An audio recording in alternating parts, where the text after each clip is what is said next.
You're fine?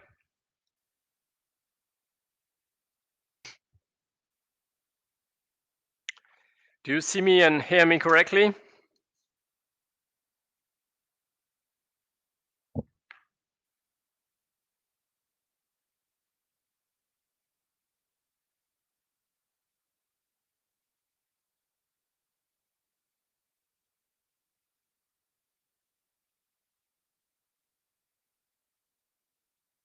Thank you. Okay, great. So it seems that everything is working well, so we can start the lecture today. So by the way, before forgetting to give you some information, so tomorrow we will have another lecture. Nothing on Thursday, and then question and answer session on the 26th of May. So in other words, tomorrow it's not going to be the last lecture. Okay, tomorrow last lecture for the course, but one more lecture on the 26th of May for questions and answers. Right? Is that clear? So you can write down on your schedule the Q&A session on the 26th of May. Is that clear? Okay, I think it's common to all the courses. Okay, so we are going to first finish the exercise we started yesterday.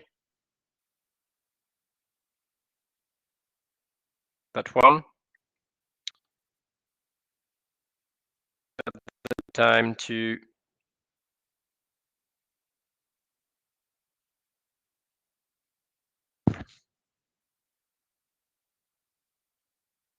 so it should be working.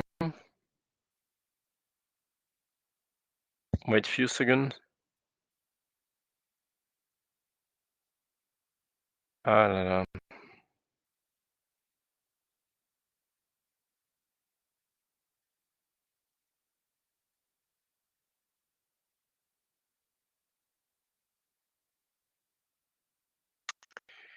Why is this? Yes. So now it's working. Okay. So let's start. So I'm pretty sure that you remember this exercise. This exercise is based on the saving and loan crisis in the 80s in the US, and the goal of this exercise is to show you why this crisis happened actually during that period of time. No. Okay. So yesterday we already saw that there was a problem of two problems actually. Two problems. First, so the deposit insurance implies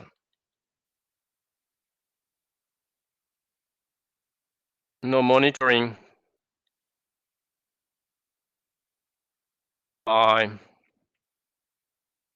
depositors. First point. And second point, limited liability. So it makes bankers to benefit from upside risk but not to bear downside risk. Therefore, there is incentives to take excessive risk taking behavior, excessive risk taking behavior. Okay.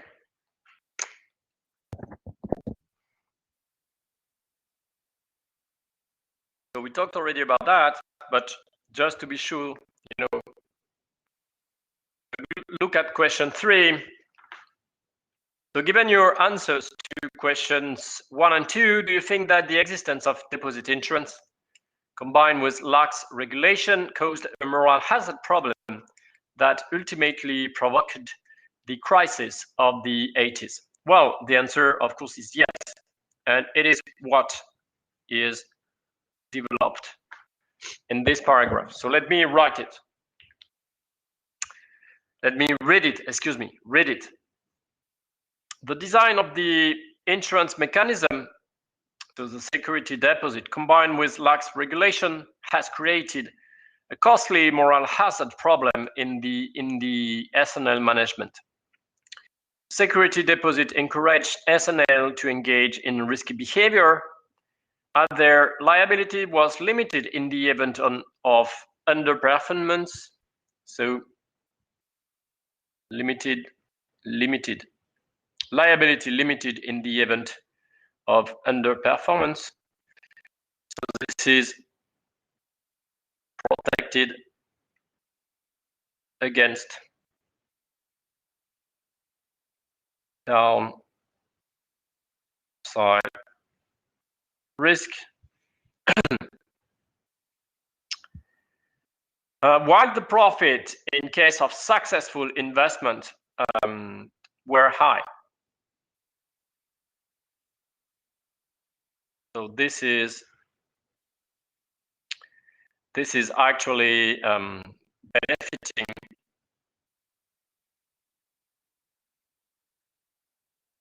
from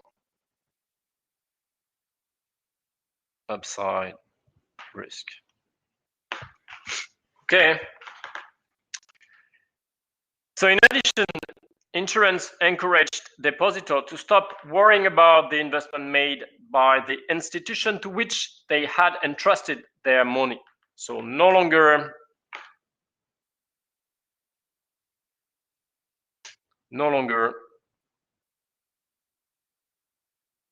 any monitoring by depositors. Okay. Such a combination of factors encouraged risk-taking and fraud. Insurance was a viable economic guarantee as long as other regulatory mechanisms prevented S&L managers from pursuing a reckless policy of risky investments. In the early 80s, institutions controlling S&L investments adopted lax policies. At the same time, the depositors' insurance system provided them with a better guarantee, while funds for the regulatory systems were reduced. Inevitably, the whole system collapsed. Okay, so this is history. So now we're gonna look at an example, but actually this is the correction. So let me just look if I don't have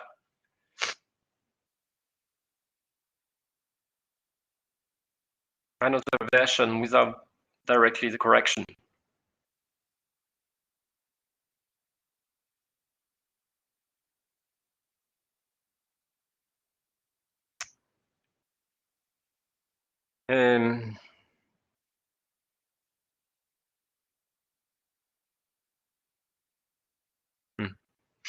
Not that one, sorry.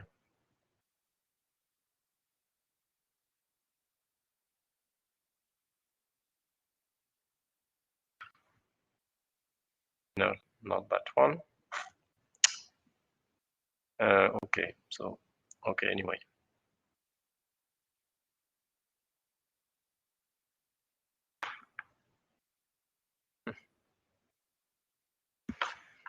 You hear me or you don't?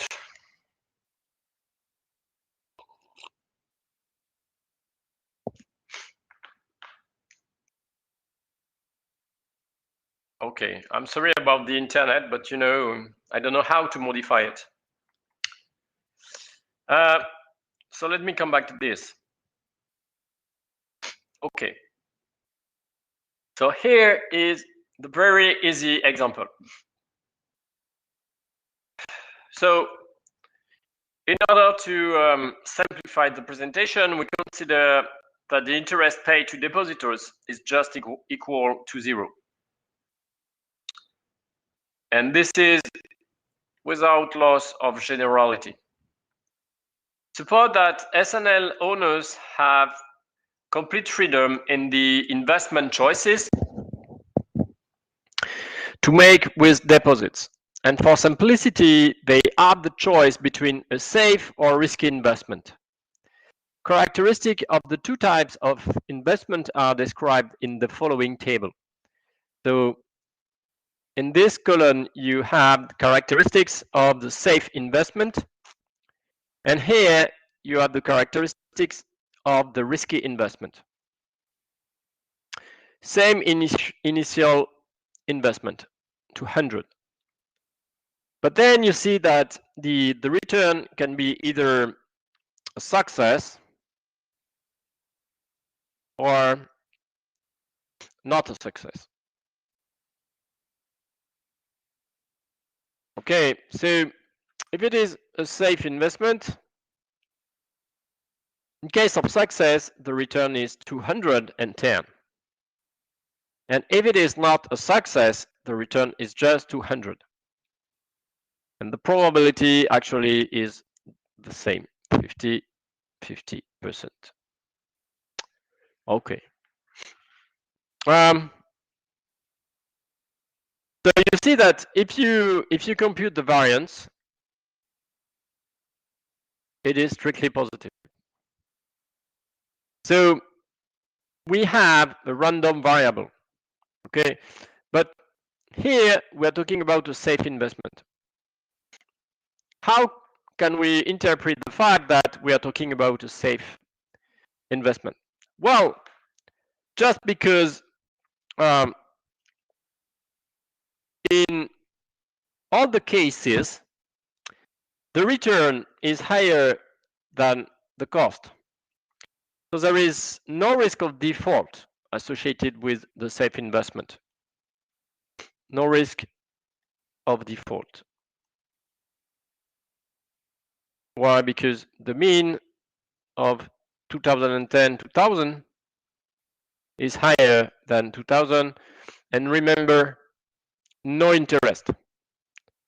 No interest paid to depositors. Okay. So what about the risk investment? Well, in that case, in case of success, the return is 2030. But if it is not a success, the return is just 160, which is strictly lower than 200. So in that case, there is default. And possible to repay debt. So this is why it is possible to say that this investment is risky actually.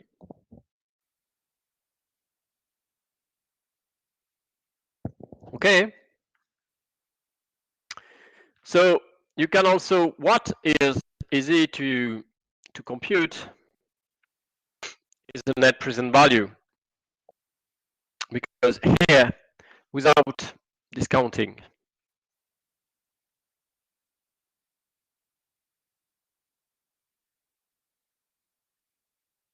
without taking into account discounting.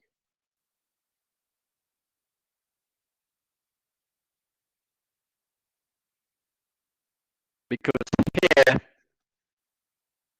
the cost of borrowing €1, whatever you want, is just 1. So NPV, if this is the safe project, it is 0.5 times 210 plus 0.5 times 200 minus 200. It is 5, which is strictly positive. So there is wealth creation. What is the NPV of the risky project? 0.5 times 230 plus 0.5 times 160 minus 200. And this is minus 5, which is strictly negative. So in that case, there is wealth destruction, not creation, but destruction. Okay, so this project should not be, I mean, the risky project destroys wealth. So it's not a project to undertake. Okay, so this is basic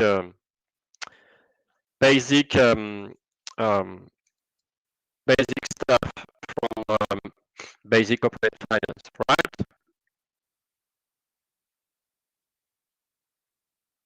Okay.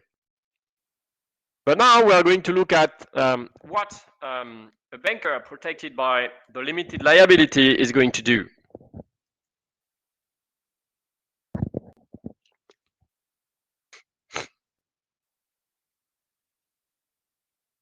Okay, so the funds available to an SNL to invest or lend money come mainly from two sources: deposits and owner's capital.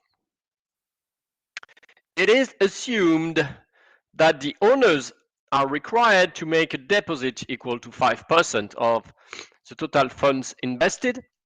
In our case, this corresponds to an amount equal to 10. The remainder of the investment, 190, therefore comes from deposit. Okay, so just give me 1 second, please.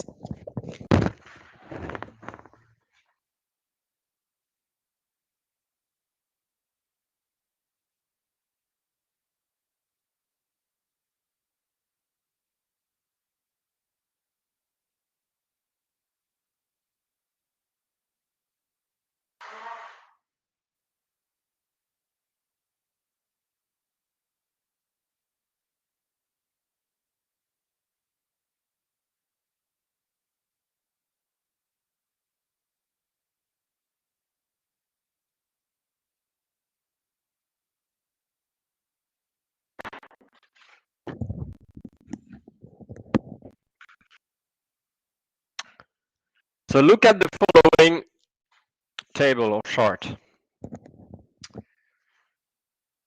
So this is for the safe investment. Okay. And so there are depositors, owners. So the insurance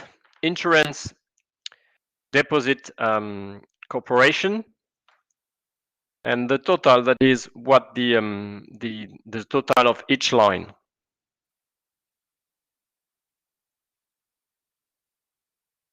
So starting with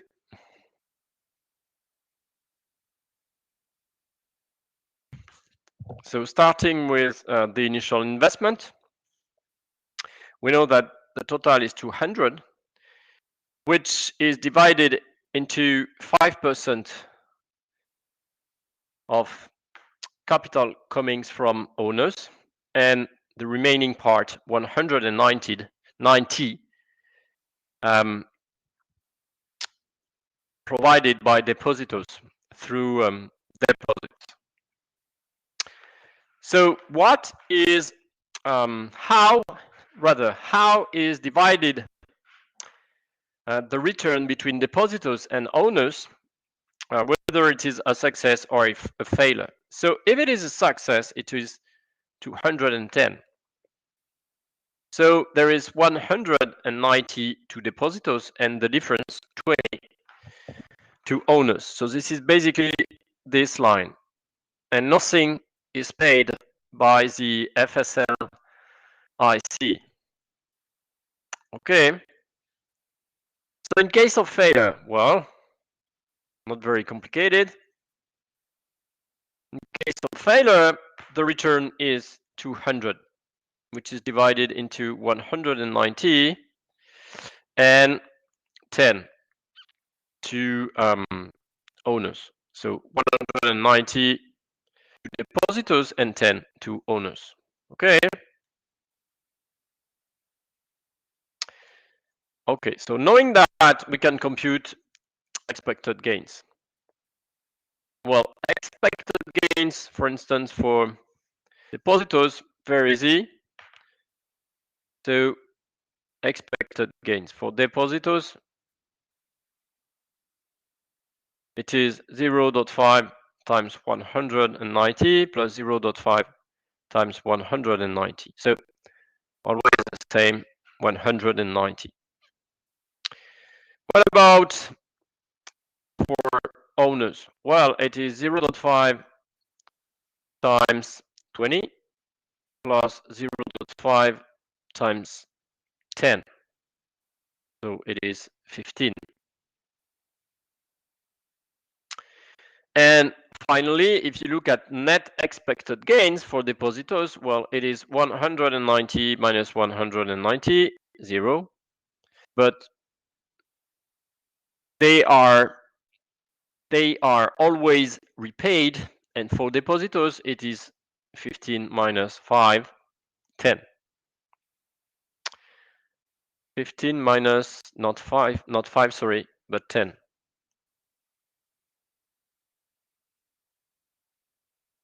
Five. Okay. So this is basically what is written over there in the net expected gains, and you see that the entire net expected gain from the project, so the entire net expected gains of the project go to the owners. Depositors are just always repaid, but there is no risk. So no risk for depositors.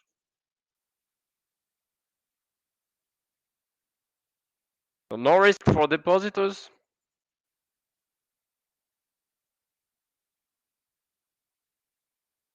So no risk for depositors. And so the FSL IC doesn't repay anything in that case.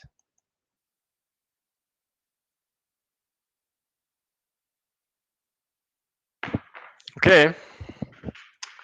What about the other case? The other case is with a risky investment. So here is the answer, but we are going to talk about this answer later. So is that clear so far? I mean, do you hear me correctly? No problem with internet? Clearly, okay. Okay, great. Okay, good point. Okay, thank you very much. So what about the risky investment? Well, the initial investment is the same, 200. But in case of success, the return is 230. So in that case, of course, you're going to have 190 paid to depositors, and the difference between the two, 40. 40 are paid to the owners. So what about in case of failure?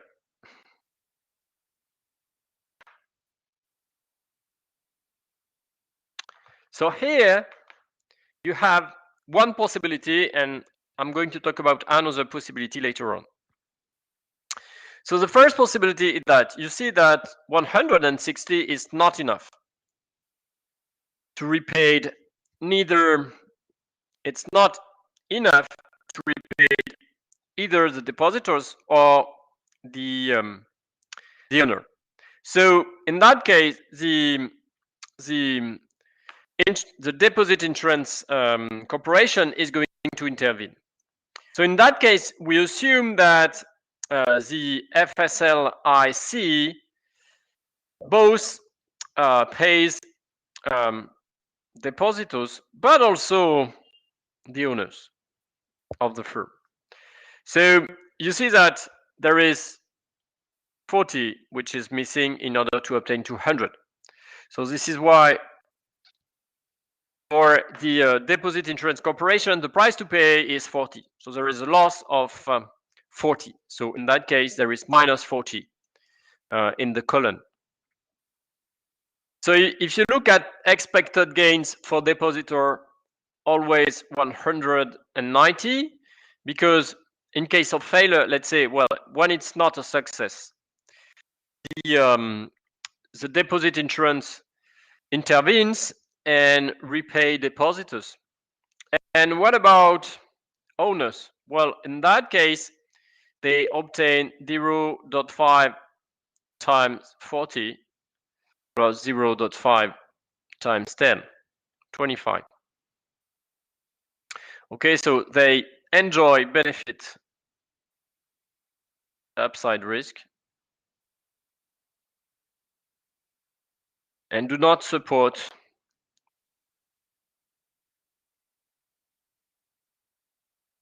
downside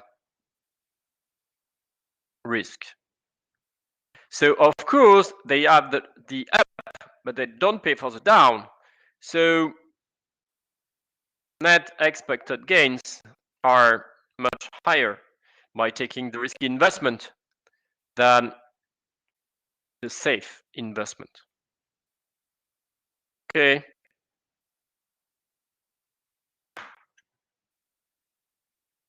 So of course, if you look at expected gains, it is 25. And the net expected gain, it is 25 minus 10, 15. Okay. And there is an expected loss for the deposit insurance corporation, which is 0.5 times 0 plus 0.5 times minus 40. So it leads to minus 20. Okay. So obviously, if you compare, it's very easy to see that by comparing expected gains,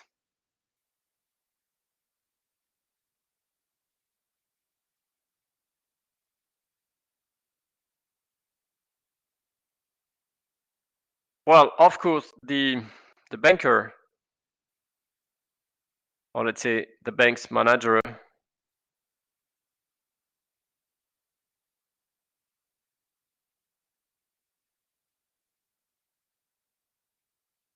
inevitably strictly prefer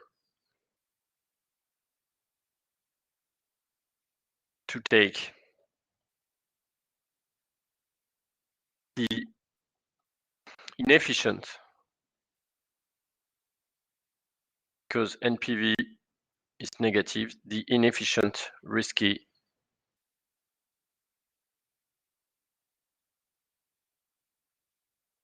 project. Okay. So you understand this?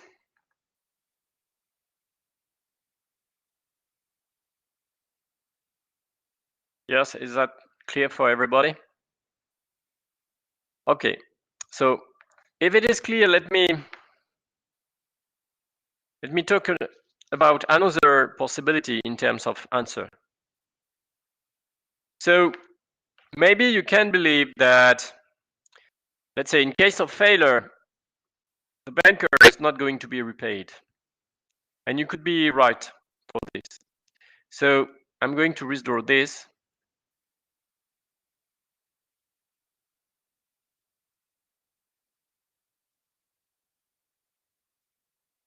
So what we're going to do now is to look at another possible answer.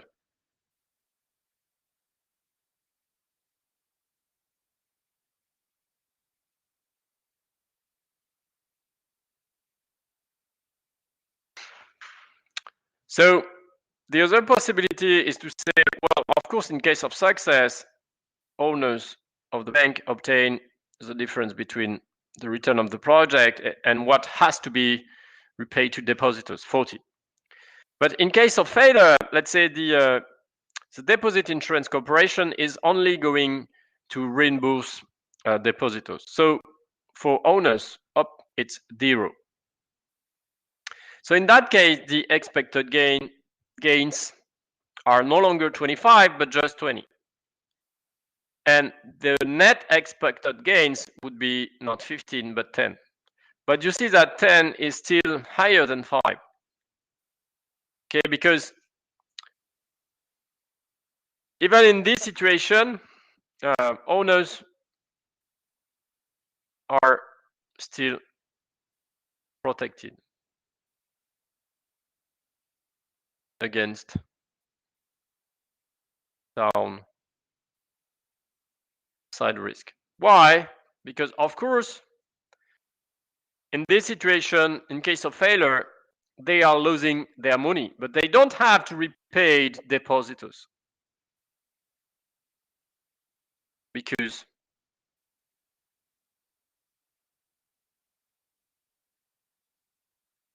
they don't have to repay depositors in case of failure. Okay. Then they don't pay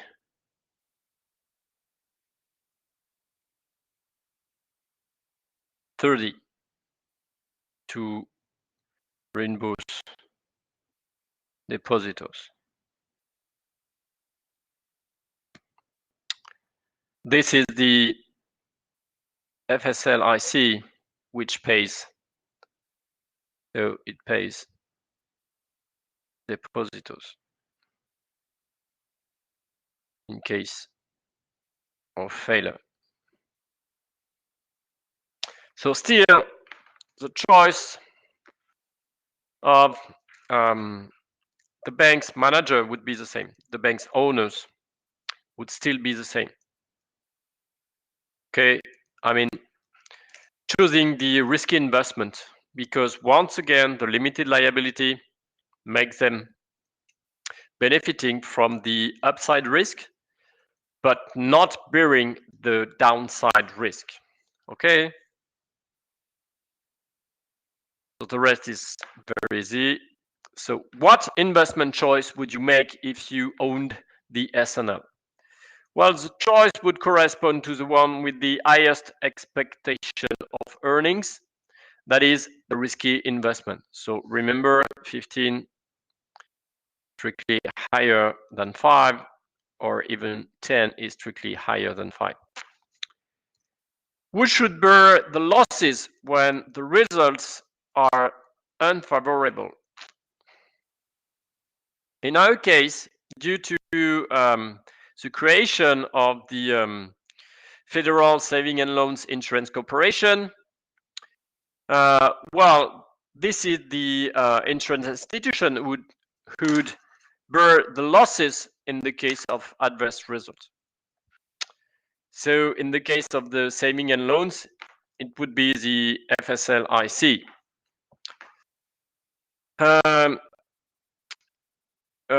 Which would support losses in case of adverse results. Okay. So this exercise is actually finished. So do you have questions about this exercise?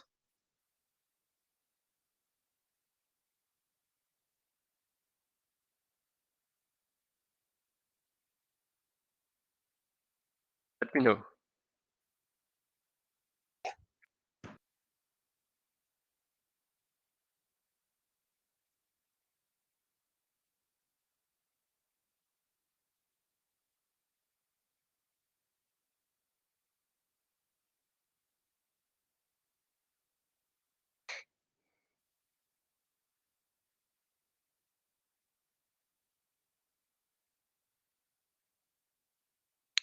So I don't see anything, any question. So I'm gonna start with the with another exercise. Okay. Okay.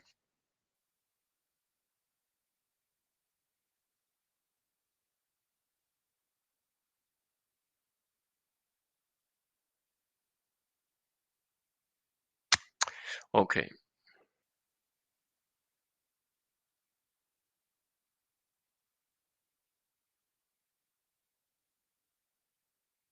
Okay, that one. So this exercise is to make you understand what happened during the huge subprime mortgage crisis. Okay, so this exercise examines the impact of the financial crisis on a very simplified banking system and its possible consequences on the country's credit supply and economic growth. The balance sheet of the commercial banks before the outbreak of the financial crisis is given below. So this is the balance sheet before before the financial crisis. Okay, so if you look at the so it is commercial bank. It is an example of a commercial bank before the financial crisis. Okay, so the bank has set up minimum reserves with a central bank of 200.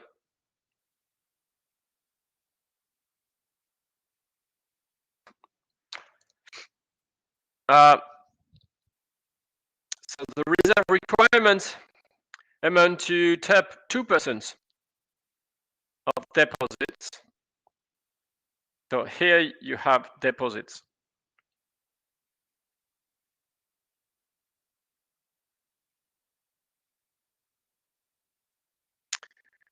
Okay, this is compulsory for banks. And there is a refinancing from the central bank for an amount of 1,100. So what is the idea of this refinancing from the central bank?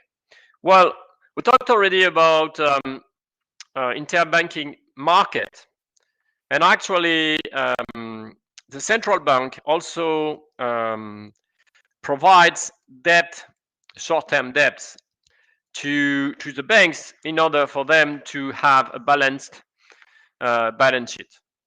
Assets equals to liability. Okay.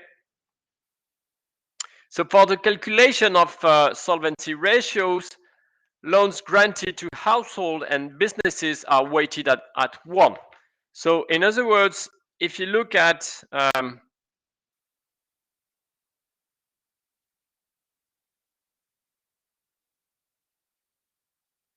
here, the way we are going to compute the risk-weighted asset is with the standard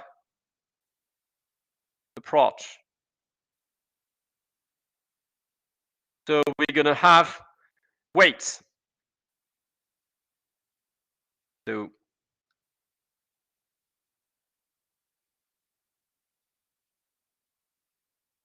going to use weights.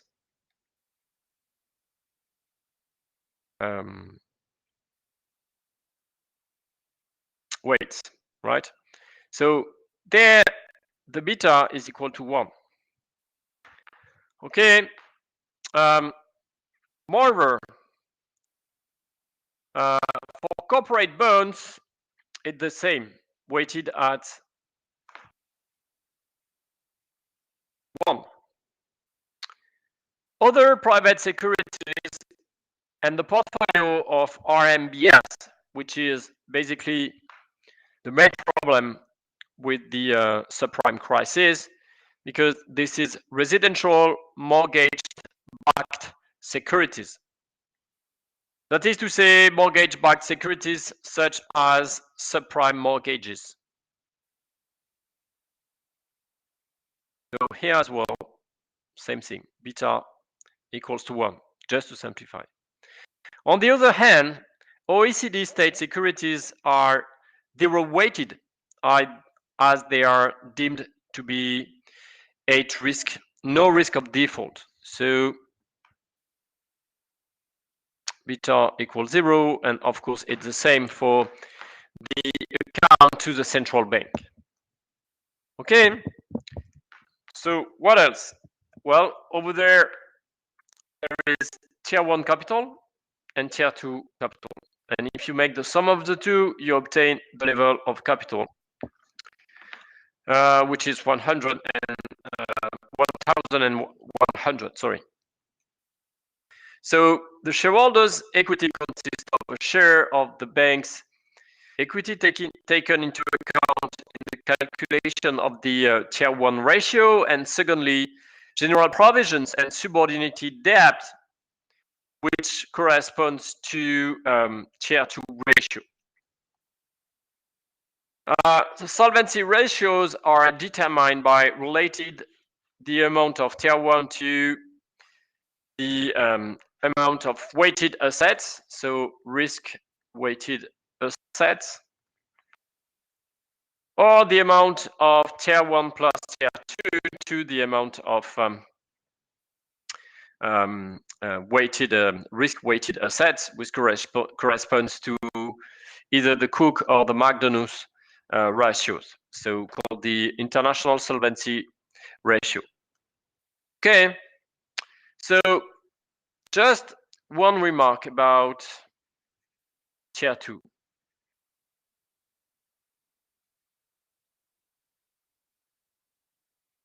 So in tier 2, you've got subordinated debt. Okay, I see. I will. Okay, great. So in tier 2, there is included subordinated debt. So why is it?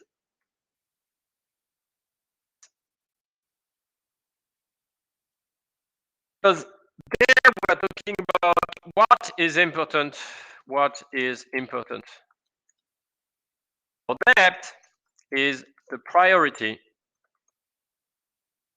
of the debt. So the higher priority of debt, the more you are going to be repaid in case of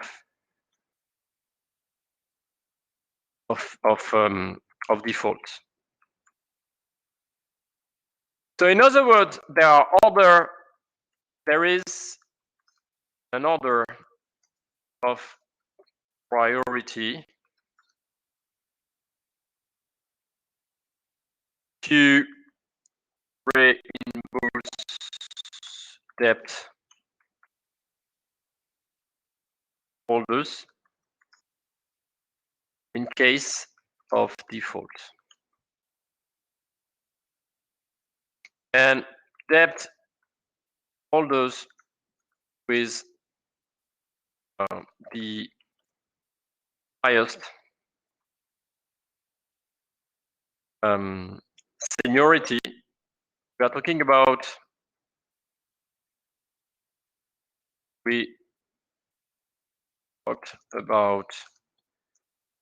seniority of debt. So debt holders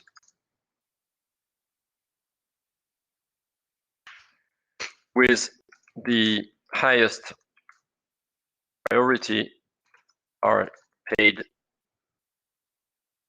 first in case of default,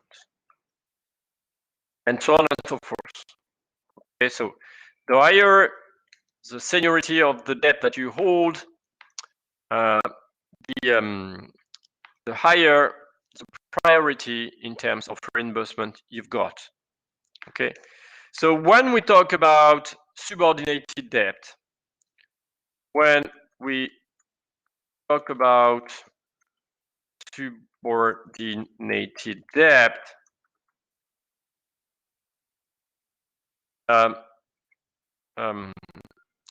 we talk about debt which is not the one with the highest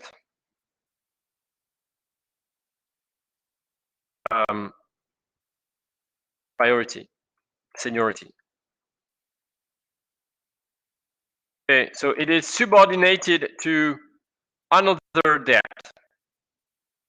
So whenever we talk about a subordinated debt, it means that there is another debt with a larger seniority. Okay, when we talk about subordinated debt, it implies that there is another, most of the time we talk about tranche of debt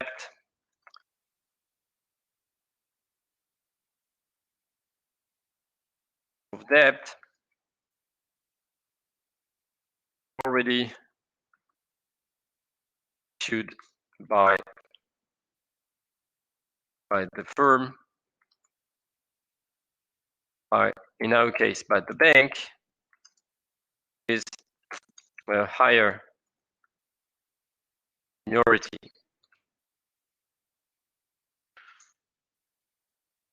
So this means that people having subordinated debt, to some extent, they are not so protected.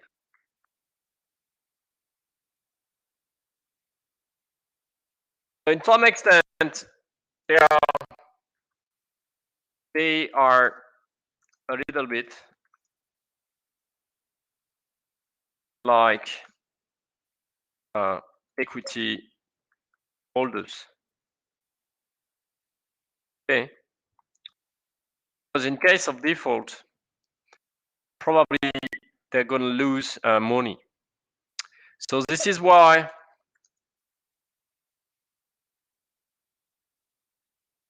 before Basel III,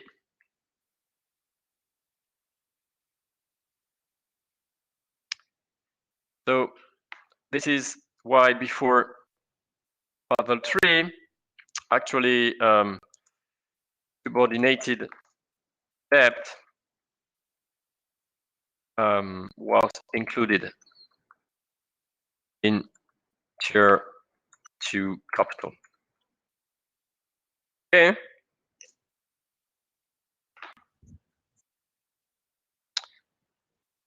So there was a question about refinancing by the central bank. Well, it's very easy. You know, if you pari passus means equal. Okay. So if you look at syndication, you know syndication. You know what syndication is? You know this meaning? You know what it means? Syndication. Okay, so let me give you an example. Someone, an entrepreneur, whoever, so someone is looking for financing,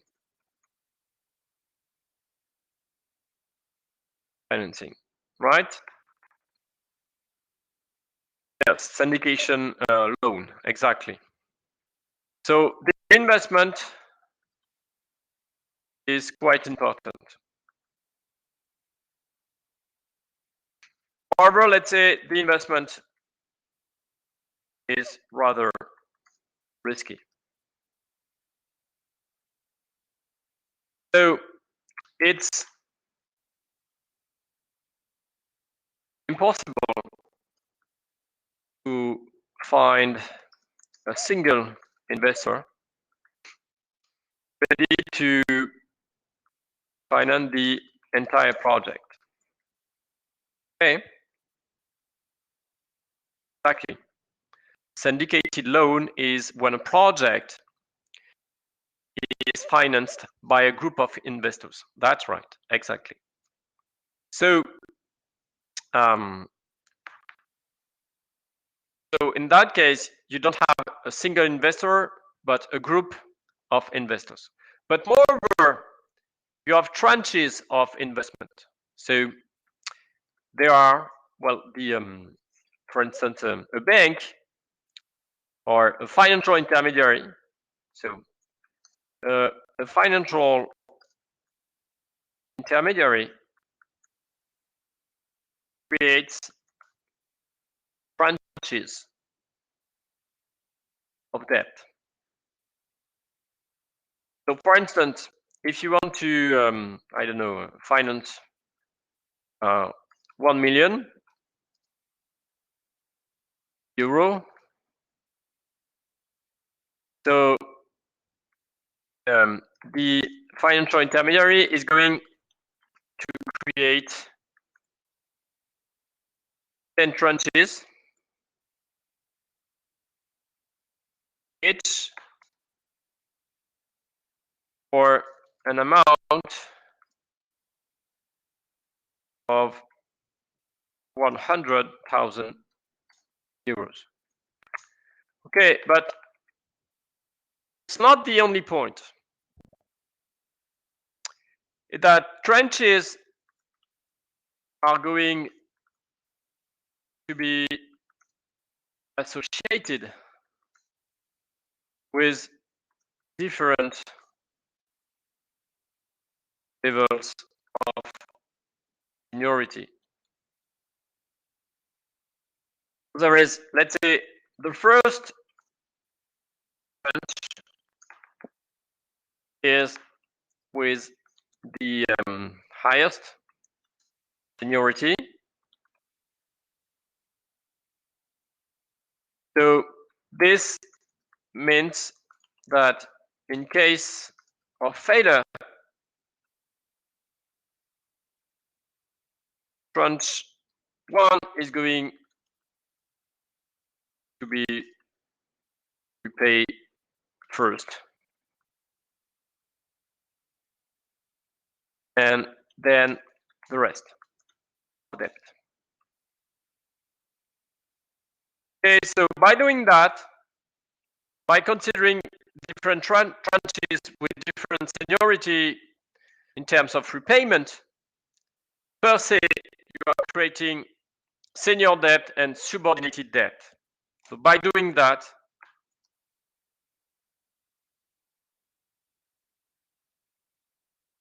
the financial intermediary creates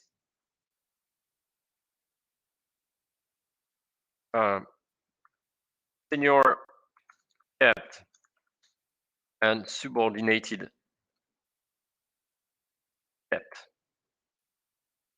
Subordinated means that the priority, once again, in terms of repayment, is not the highest. So a subordinated debt is going to be repaid if after, let's say, after the repayment of other more senior debt. Okay. So what about refinancing now from the central bank? Okay, so this was the another question.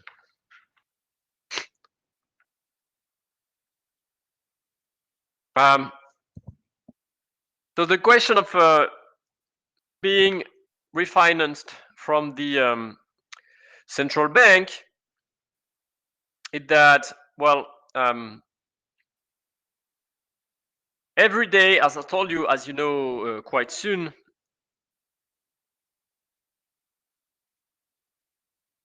so as you are well aware of, every day the balance sheet of every bank must be balanced.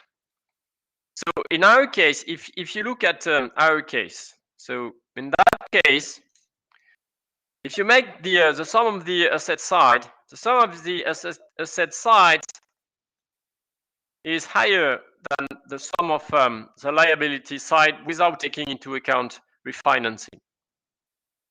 Okay, so if you don't take into account refinancing, by not taking into account refinancing,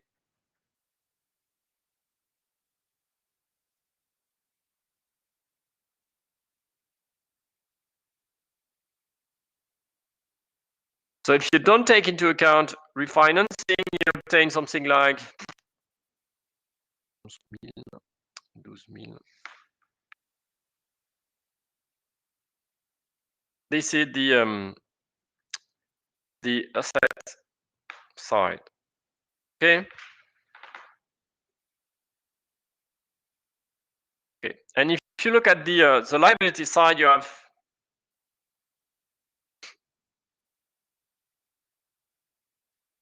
there is only 11,100. So there is this amount which is missing. So banks have several possibilities to have balanced balance sheet. One possibility is to go to the interbanking system and to ask for debt, for interbanking debt. One other possibility is to ask for the same refinancing debt, but from the central bank. And this is what is taken into account in this example. So refinancing from the central bank directly. And the central bank provides, for instance, the European Central Bank provides refinancing to banks which are in the euro area in Europe. Okay.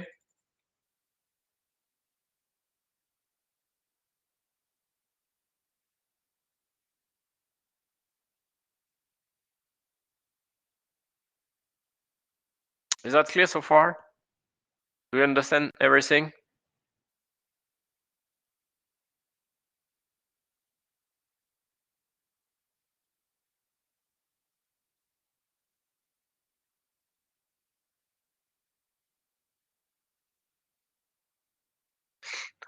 I will.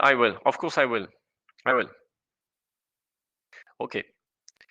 So actually we are here. So now we're gonna look at the first question. So the first question is to compute the Tier 1 ratio and the international solvency ratio before the financial crisis. Well, it's easy. So you remember there the weight is 0, while over there the weight is equal to 1. Okay, so in that case, of course, the risk-weighted asset of this bank is 1 times 8,000 plus 1 times 2,000 plus 1 times 1,000 plus 0 times, sorry, no, it's okay, plus 0 times 1,000 plus 0 times 200. And this gives you 11,000,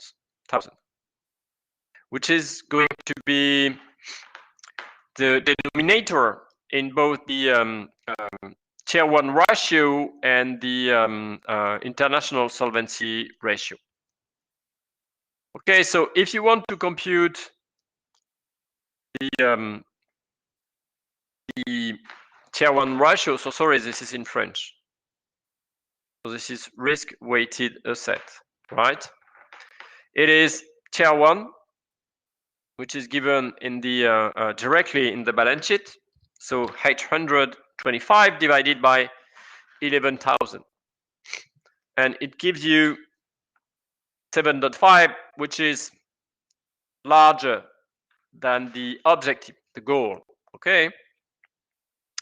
Now, if you compute the Cook ratio or the McDonough ratio, so the international solvency ratio, it's not only Tier 1 that you have to take into account, but all what is considered as capital, that is Tier 1 plus Tier 2 over, sorry, risk-weighted asset. So it gives you Tier 1 plus Tier 2, not an S, and it gives you 10%, which is bigger than the usual 8%, which is most of the time the ratio. Okay, so I think and I believe this is quite easy. Okay. No.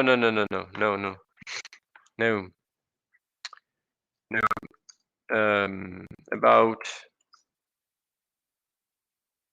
you don't have to learn by heart.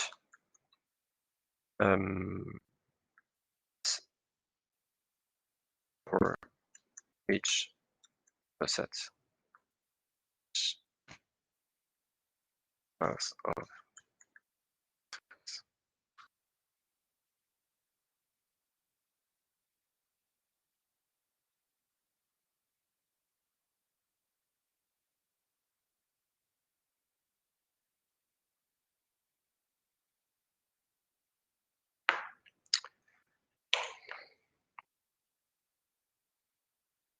Sorry, to learn. You don't have to learn.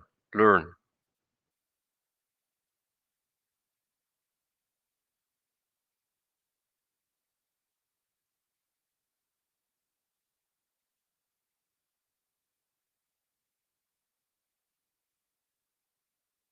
No, it depends.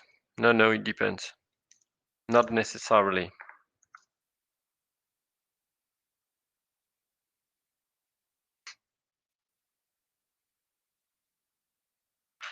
It's not always directly written in the liability side of the balance sheet. It depends. Here it is a very simple exercise, so I give you directly Tier 1 and Tier 2. But probably you will have to, yes.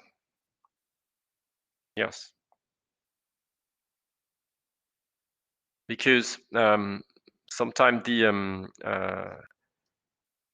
regulator can ask a firm to, not a firm, sorry, a bank, to give the value of Tier 1 and Tier 2.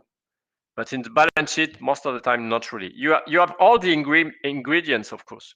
You've got all the ingredients to compute Tier 1 and Tier 2 capitals. But most of the time, you have to remember how to compute tier 1 and tier 2, and then take the ingredients and to compute yourself tier 1 and tier 2. Okay. So what about the rest of the exercise? So now there is the financial crisis. So due to the financial crisis banks are facing during the quarter, an unintentional increase in outstanding loans up to 600, broken down into 400 credits on LBOs being set up at the moment of the crisis occurred, and that the banks failed to unionize and therefore to yield to investors, and in 200 short-term lines of credit to supplement investors' refusal to fund bank securitization vehicles. So an increase of 200 credits corresponding to the trend development of banks in this phase of economic cycle, an increase in the number of private shares held by 200 as the result of the reintegration into the balance sheet of securitization vehicles, a transaction in which the bank operates in order to preserve their reputation, a strong increase in deposits up to 300, investors favoring risk-free investment, a discount of 5% to be recorded as a loss of net banking income, on the 400 LBO credits pending syndication due to a deterioration in market conditions, and a 10% discount on outstanding RMBS to take account the predictable depth of the subprime crisis. These two haircuts are taken into account at the level of the net banking income and thus impact the operating result. A net operating profit trend equal to 100. So therefore, when we talk about a net operating profit trend, this means after normal cost of risk, but excluding impairment of assets related to the financial crisis, impacting operating profit and before corporate tax. So a lot of things. And of course, all of these are going to impact the balance sheet. So now we will have to find the new balance sheet. So we have to compute a new balance sheet, taking into account all of these aspects.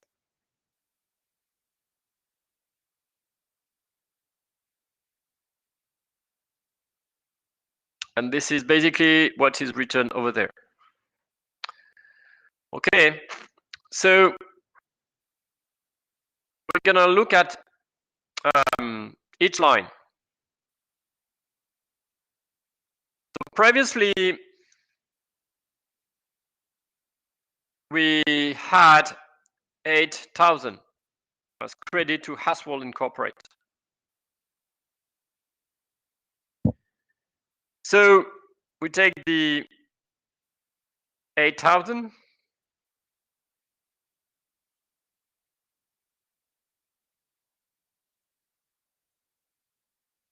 plus 200 plus 600. So this is coming from unintentional increase in outstanding loans.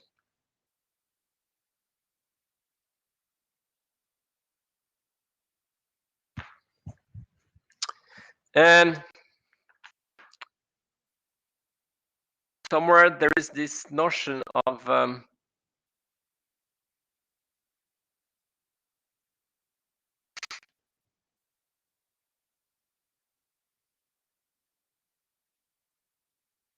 depreciation.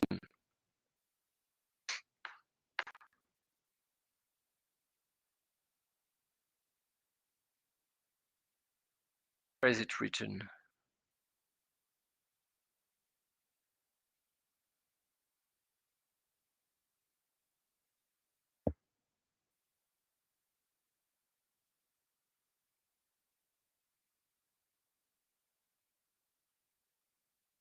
Yes, over there.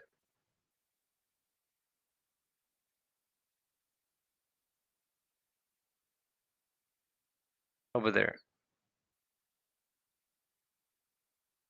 So you've got 5% times 400, and this is going to give you 20.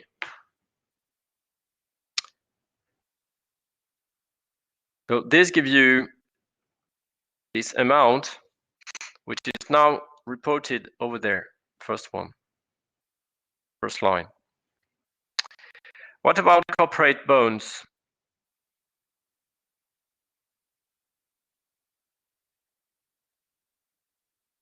So this is coming from the 200 short-term lines of credit.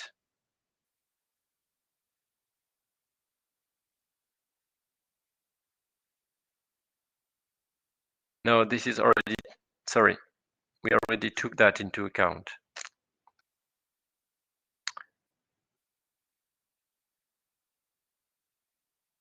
So this is coming from 200 credits.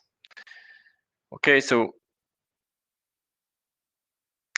in that case, it is 2000 plus 200. So here you've got 2000 plus 200.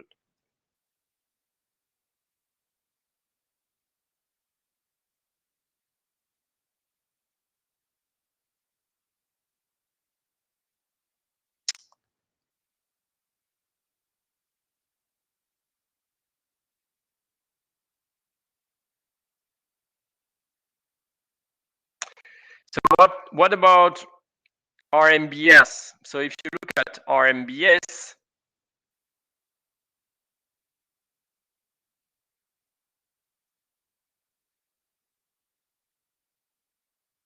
there is an increase by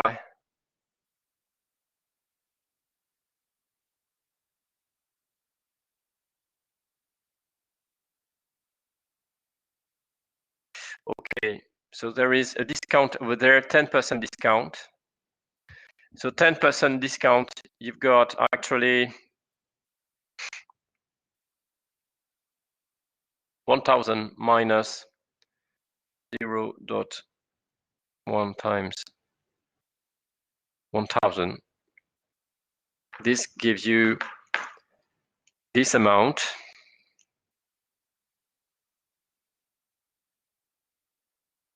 And nothing is related to, so there is no change whatsoever associated with assets issued by states. Moreover, there is an increase over there of deposits. So because here there is an increase by 300 of deposits. So it is plus 300. And this also implies a modification in the bank reserves in the central bank, because this is 2% times this amount, right? So it gives you 206. Okay, so the asset side, it's okay, but look at the liability side, and there is something which is modified. Of course, the refinancing level from the central bank is going to be modified, but not only. capital 1 is modified. Look at capital 1. You see that it is no longer 825. Why is it the case?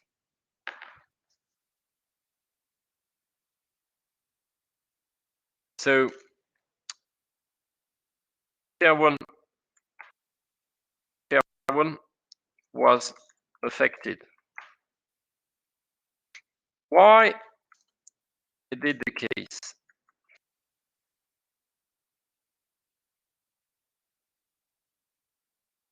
Do we have an idea?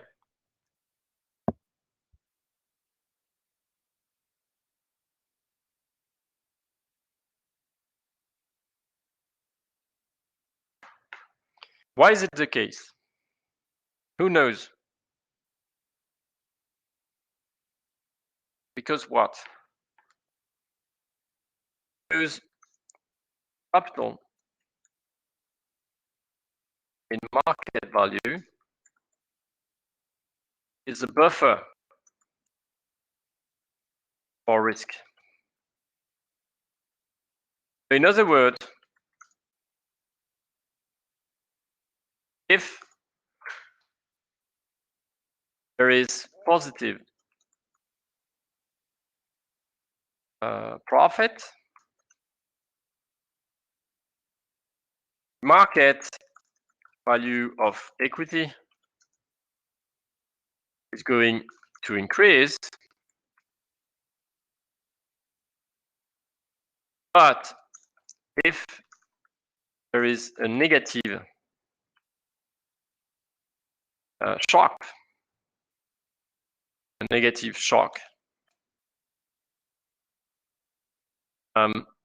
market value of equity going to decrease. And this is basically what is the case here. And this is what we are going to compute. Okay, so the market value of capital absorbs shocks, either positive or negative.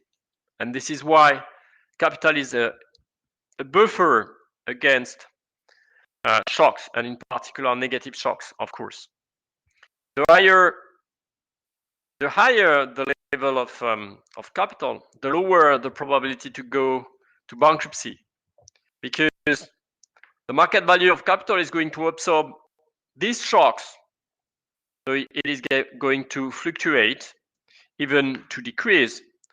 But once again, if you don't pay dividends to equity holders, a firm is not going to bankruptcy. But if you don't repay interest, if you don't serve your debt, then the firm goes to bankruptcy. That's a strong difference between the two possibilities in terms of financing the business. Okay.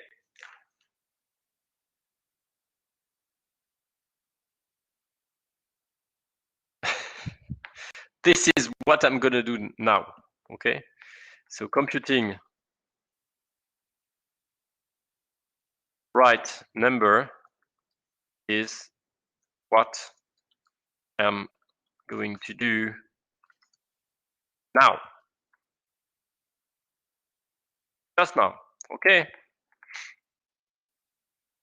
Okay, it's a good question, by the way, but this is what I'm gonna do now. Okay. Okay, so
result.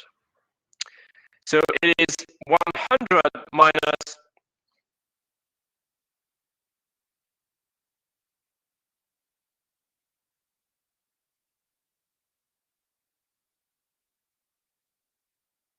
so it is minus 20. And this is why over there you've got minus 20. And this gives you 805. So this gives you the result, which is over there. And once again, capital, tier 1 capital, true capital, is going to absorb shocks. Okay, so now we've got the new balance sheet. So this is a balance sheet after the financial crisis. And you see that if you look at slides, remember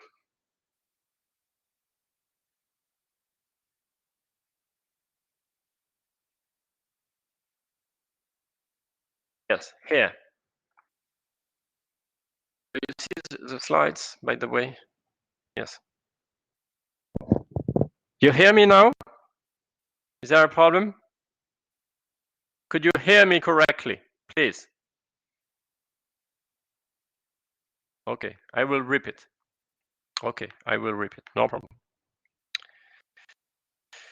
But you remember, I'm quite sure that you remember that one problem during the subprime mortgage financial crisis was a lack of capital.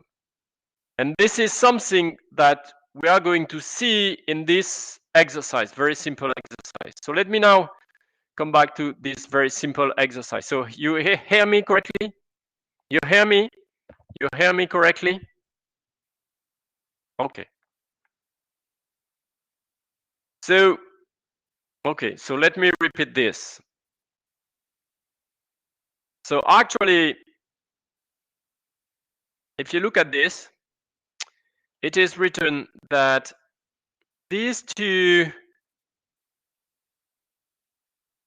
haircuts are taken into account at the level of the net banking income and thus impact the operating result. So the operating result now is the usual operating result, 100 minus these two losses. So it is 100 minus 100 minus 20. So it gives you minus 20. And this is going to impact the market value of capital. So the new value of tier 1 capital is the previous value minus this loss. And it gives you 805. Okay?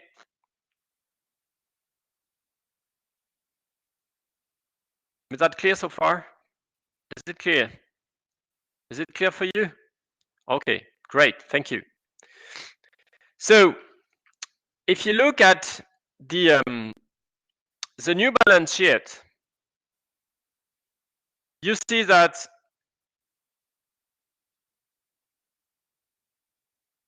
there is a strong increase in the asset side compared to the liability side. Okay, so huge increase compared to the liability side. Of course, there is an increase in the deposits, but this increase is much lower than many increases in the asset side. And moreover, due to bad results, let's say, there is a decrease in tier 1 capital. So of course, there is a need for refinancing. So if you compare the two balance sheet, you see that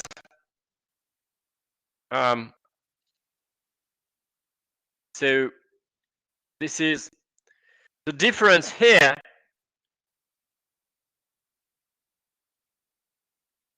so this difference is higher, much higher than the difference in terms of than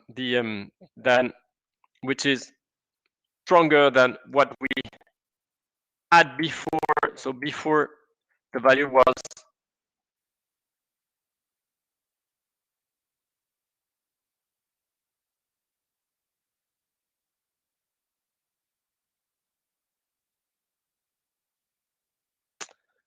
so let me think of this.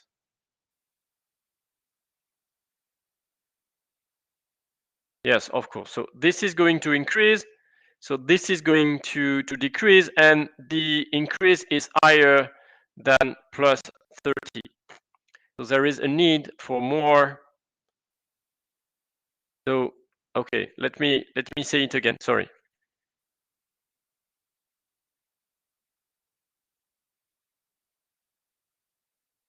So there is first the asset side increases. Tier 1 decreases.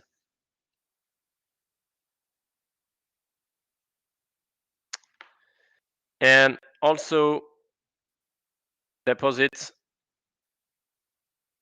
increases. But if you make the sum between so if you make the increase in the asset side, this is higher than the increase in deposits minus the decrease in tier 1. Okay, because it's not ceteris paribus in the liability side. It's not ceteris paribus. So there is an increase but a decrease. So you have to take the two effects into account. And therefore, there is a need for refinancing. Okay?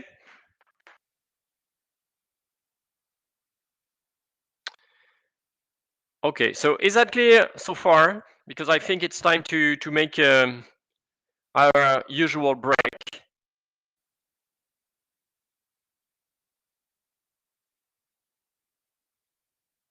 Because I want you to stay alive, huh? So I think it's time to have a dinner for you. It's dinner time, I think.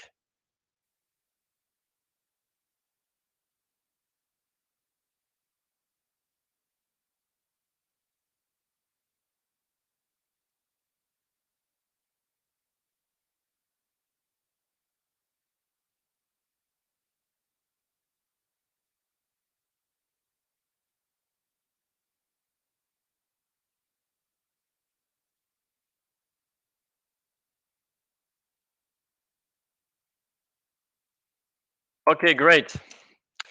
So see you in 25 minutes, okay? Enjoy your dinner. See you later.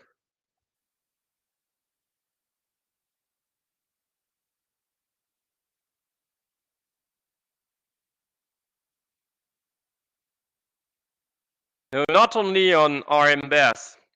Not only. It's not only RMBS. It is. No. It is all the discount actually. And in our case, we have two discounts. One RMBS, but also 5% in credits.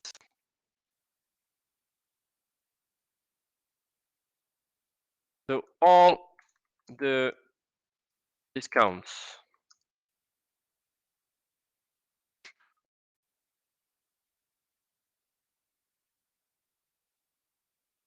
Okay, not only RMBS. Even if RMBS is the discount which is the highest. Okay,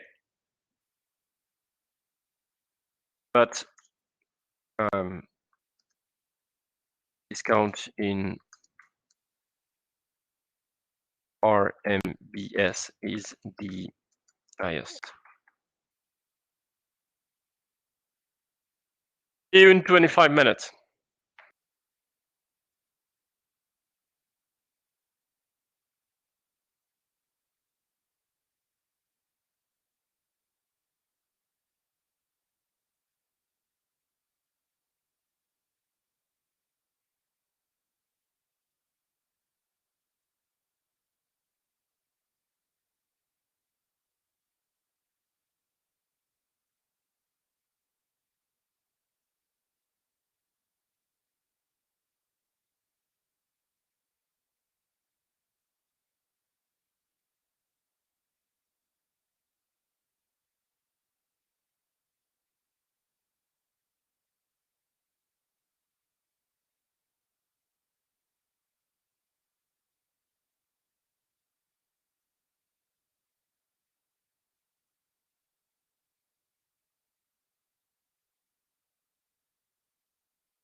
Okay.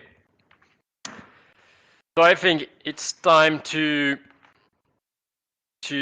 finish the break and to start again the lecture. So let's do that and let us finish this exercise, right? Okay. So we talked already about lack of capital. The need for refinancing. But now we are going to talk about the lack of capital. Well, it's easy to understand because on the one hand, the asset side increased and the capital side, like for instance, tier one, decreased. So inevitably, there is a lack of capital in order, for instance, to satisfy international solvency ratios like the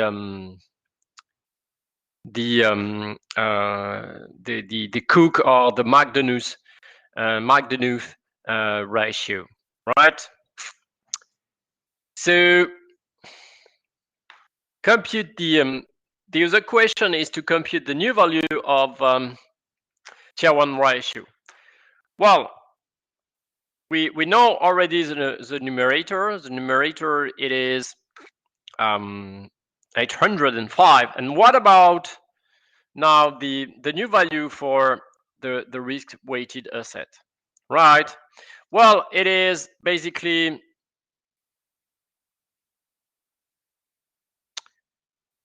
the sum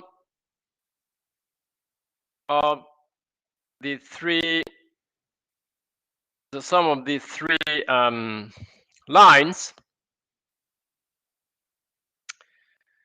Okay, because for these three lines, the weight beta is equal to 1, and for the other two, beta equals 0. So if you make the sum, you obtain this amount. Okay, this plus this plus this. And you see that this is lower than the targeted value.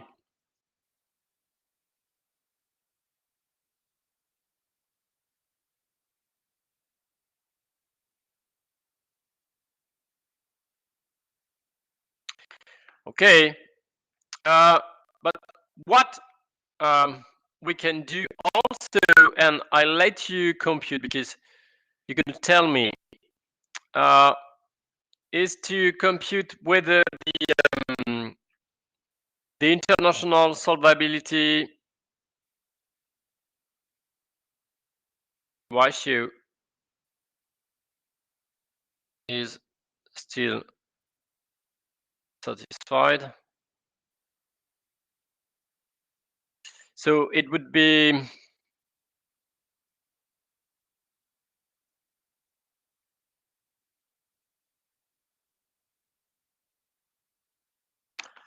so this is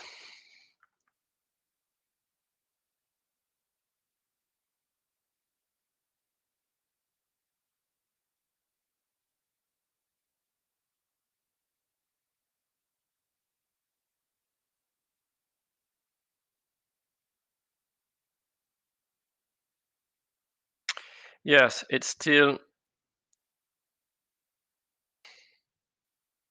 percent. So this is higher than 8%. But in any case, this is lower than what was targeted by the bank. And therefore, in order for the bank to verify, to respect its objective, it has to look for capital, new capital. Okay, so this is why over there it is written that The target of a Tier 1 ratio above 7.2% is not satisfied. So, of course, if you want to increase so as to increase Tier 1, Tier 1, there are two possibilities. Well, three. So increase numerator, decrease denominator, or doing both at the same time. And at the same time. Okay. But, well, trying to modify the denominator was a little bit harsh because no one in the marketplace was really willing to buy this kind of asset. So the other possibility was to increase numerator, that is, this is looking for new capital. Okay. So to restore the level of Tier 1 ratio corresponding to the desired rating, the bank will either increase the numerator or decrease the denominator, or both at the same time. The increase in capital in equity requires the reduction of dividends, well, if possible, and a capital increase. This is what many banks have done because of the subprime crisis, like Citigroup, Merrill Lynch, UBS, l'Union des banques suisses. UBS means Union des banques suisses. It is in French. Morgan Stanley, often using Asian or Middle Eastern sovereign funds. These funds having the means of mobilizing very large funds in a record time. The reduction in the denominator requires either the transfer of loans or private securities, particularly through securitization or syndication, which is difficult in times of crisis. Banks may be forced to ration credit to limit their outstanding amount, but limiting credit is not good news for the economy, because if you limit credit, you're going to limit the GDP increase, and moreover, this is not a good news in a period of recession. So this is kind of a vicious cycle. The central bank surveys of commercial banks highlight tighter credit conditions for all types of credit. It should be noted that vicious cycles can be set up, just what I told you. The weaker growth is, and the more the US housing market deteriorates, the more the constraints on the bank intensify via provisions and depreciations of assets, which leads to a more pronounced tightening of credit conditions that is pushing down economic growth and the real estate market. Ultimately, the financial crisis results in recapitalizations of some banks, but also by more expensive and in some cases more rare credit. The impact on household demand, purchases of housing and durable goods, and businesses is therefore negative. In the extreme, this depressive impact can be very important, which justified the sharp decline in key rates in the United States, for example. There you've got depreciation due to subprime crisis in billions of dollars. And so remember that these depreciations actually, of course, reduced in some extent the amount of RMBS. So because on the one hand, you can think that, well, if there are depreciations, the asset side is going to decrease, and therefore, why is there any question of capital, of lack of capital? Okay, so the first reflex is to say that if there are depreciation,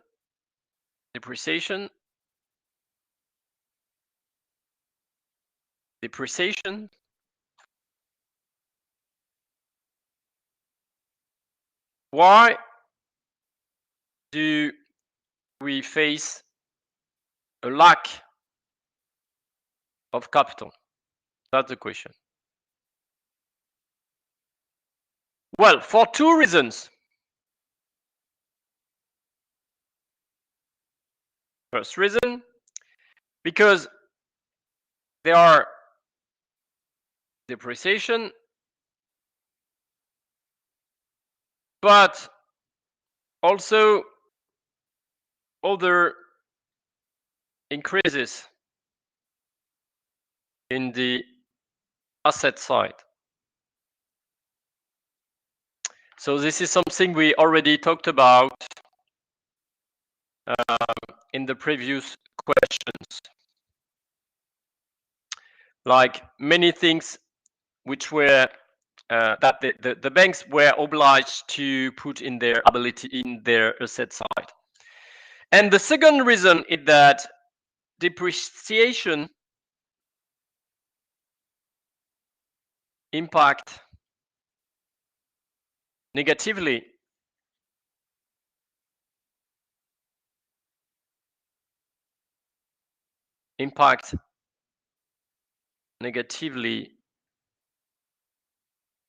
the operating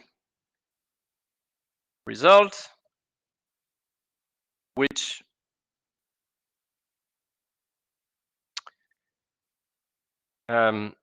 also impact negatively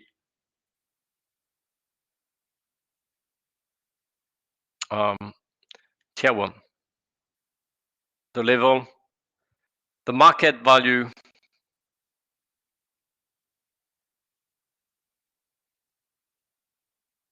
of tier 1. That is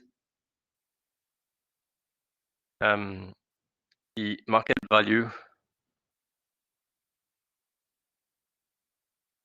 of capital already included in the liability side of the balance sheet. Okay. And there you've got examples. And you see that, so not for a long period of time, let's say no more than 6 months. And you see that, so remember, it is in billions of dollars. So huge depreciations, huge losses of money, amazingly huge losses of money. Over there, for instance, you've got Lehman Brothers. And the world champion was UBS, Union des Banques Suisses.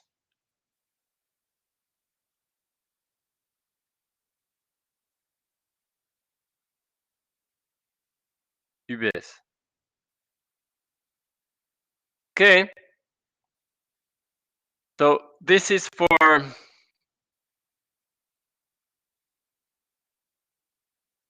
this exercise.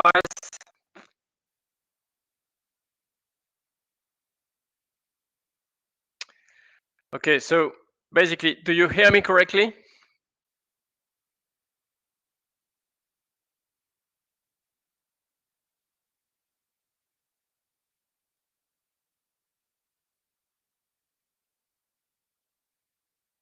No problem with that?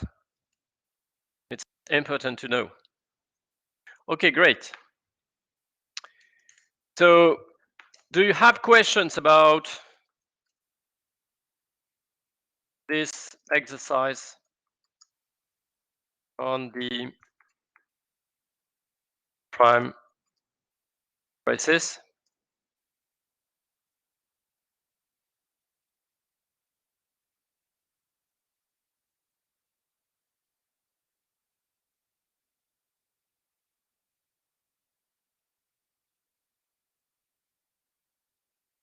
No?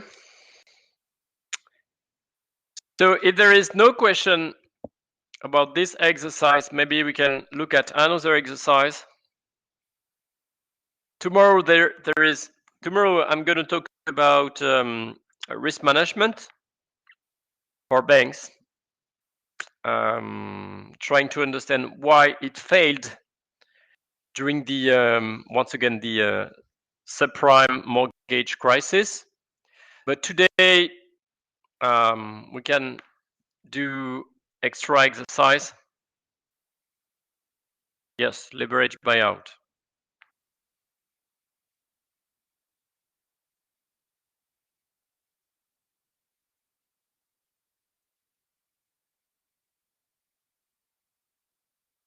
Okay, so LBO is leverage buyout. So this is one way to buy a firm. So most of the time is quite aggressive. But in order to do that, the guy who is buying a firm is using a lot of debt. So this is why we're talking about leverage buyout.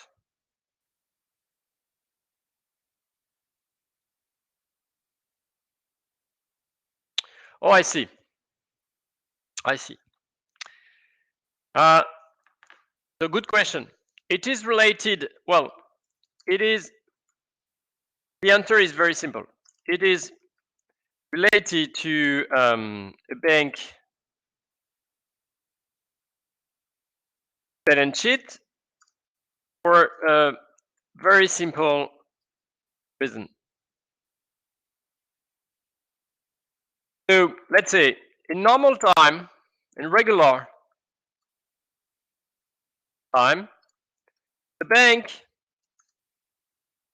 would just have played the role of financial intermediary. But during this huge crisis, bank was actually unable to find gather together to pull together um, uh, let's say small investors, and it was obliged to lend directly to to the guy interested in doing the LBO. So in other words, in normal time, the bank is not financing directly the LBO, but during this huge crisis period, banks have financed directly LBOs, and therefore LBOs credits, let's say, were included in the bank balance sheet. Okay, so in period time, it's not financed with the money of the bank. So the bank is just making things in order to simplify the life of the guy who is willing to make the LBO. And by doing that, of course, the bank obtains earnings. But during the crisis period, it was impossible to find people ready to invest. So the bank was forced to do that itself. That's the way. Okay, this is how you can understand why this amount was included in the asset balance sheet of the bank, right?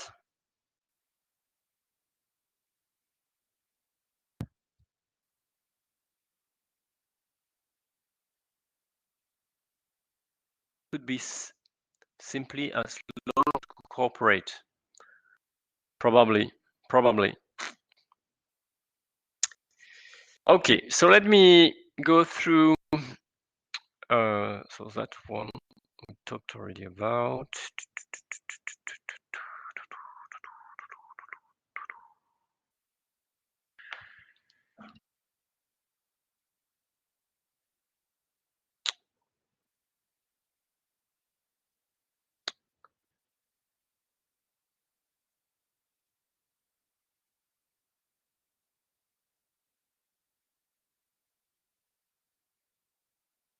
Okay.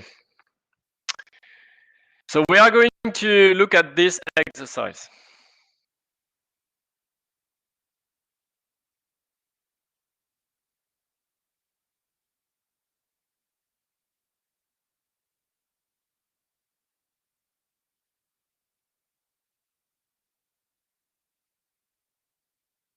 What about the... I'm not quite sure to understand perfectly the last two questions. Okay. Coming back to the last exercise. The last exercise was about excessive risk taking. Okay, great. Okay. So what I'm going to talk about now is the case in which there is both moral hazard and adverse selection together. Okay, so moral hazard and adverse selection together. So we already talked about a financial market with moral hazard. We also talked about a financial market with adverse selection. But what we want to look at now is the case of a financial market with both moral hazard and adverse selection. Okay, so basically, and it's going to be the case for during all this course. The model we are going to consider is more or less always the same. So by the way, it is Armstrong and Tirol.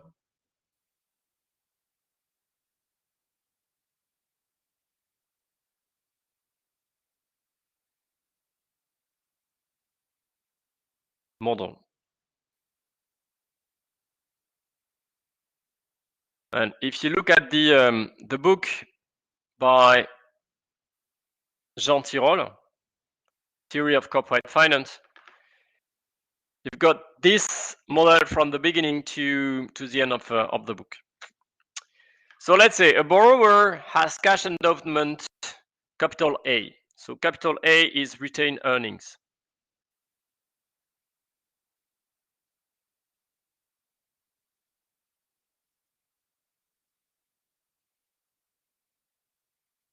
Okay, so that is the amount of cash that an entrepreneur, let's say, is able to invest in the project.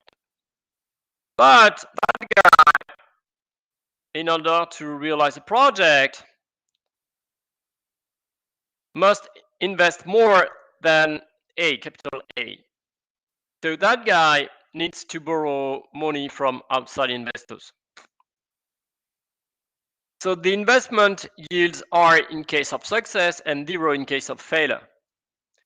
Borrower is protected by limited liability. So these are things that we know quite well. I mean, this is the kind of binomial model. The return is either R or zero.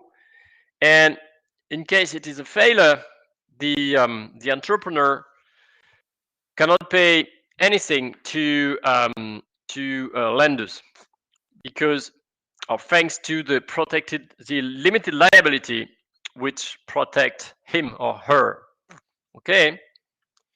So the probability of success of the investment depends on the behavior of the entrepreneur. So it's very as usual, let's say. So there is a problem of moral hazard in the sense that the probability of success is going to depend on his or her behavior. So here we're talking about working versus shirking. So working, so it is the way that Armstrong and Tyrrell talk about that.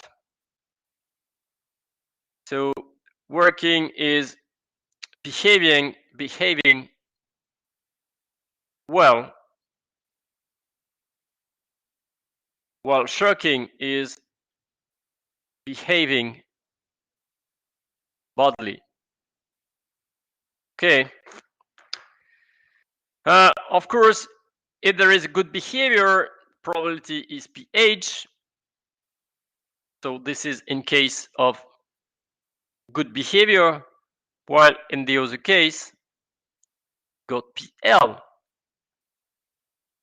So this is in the case of a bad behavior. And moreover, we have pH, which is greater than PL. So the behavior is not observable. So there is moral hazard. Okay, so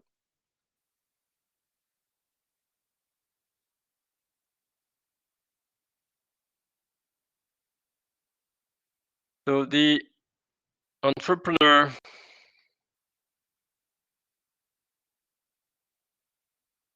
behavior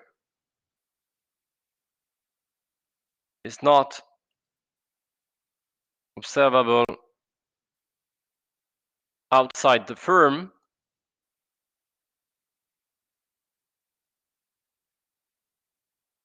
Outside the firm. And if there is, and in case of a bad behavior, there is a private benefit for the entrepreneur. So all of this, I mean, non-observable behavior and private benefits in case of bad behavior implies that we are talking about a moral hazard problem. Okay, so we have, in that case, a moral hazard problem. Okay, is that clear for everybody? Do you remember that? Is that clear?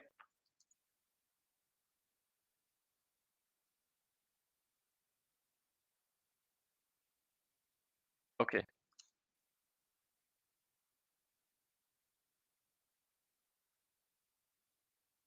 Okay. Cool. But in this exercise, there is something else, which is that there is also a problem of adverse selection.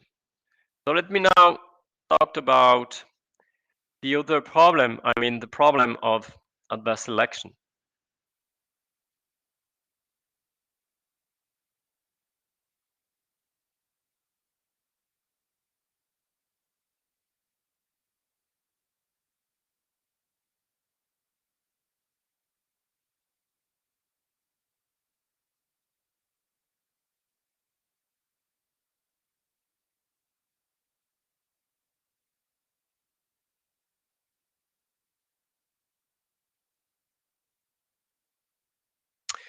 So why are we talking about an adverse selection problem? Well, actually, so there is no private benefit when working. However, the borrower, the entrepreneur, enjoys a private benefit when shirking. But what is different from before is that the value of the private benefit depends on the kind of entrepreneur. There are two kinds of entrepreneur. So there are, let's say, big private benefit entrepreneurs. So for them, the level of private benefit is capital B. And you've got small private benefit entrepreneurs. So for them, the level of benefit is small b. And of course, capital B is greater than small b. Okay, so this is greater. So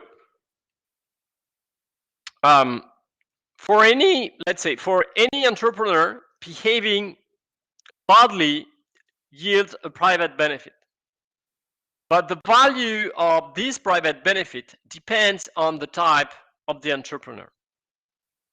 There are two types of entrepreneurs, one for which the private benefit is bigger than for the other. Okay? And why are we talking about an adverse selection problem?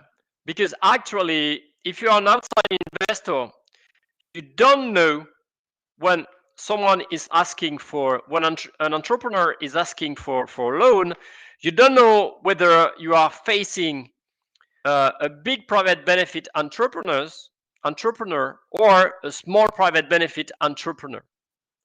So this is a characteristic which is not observable per se. So this is why we're talking about an adverse selection problem. Okay. The only thing that you know is the non-conditional distribution, the ex-ante distribution, and you know that big private benefit entrepreneurs, so the proportion of big private benefit entrepreneurs is 1 minus alpha, and the proportion of small private benefit entrepreneurs is alpha. So everybody,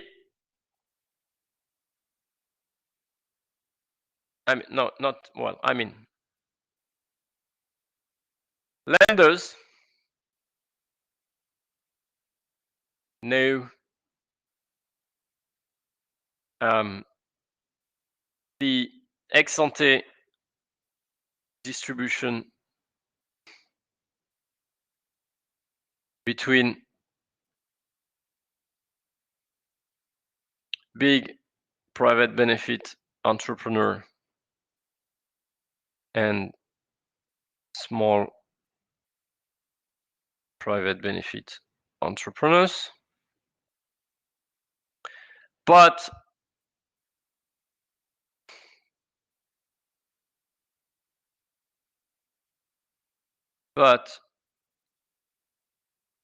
they don't observe the entrepreneur behavior.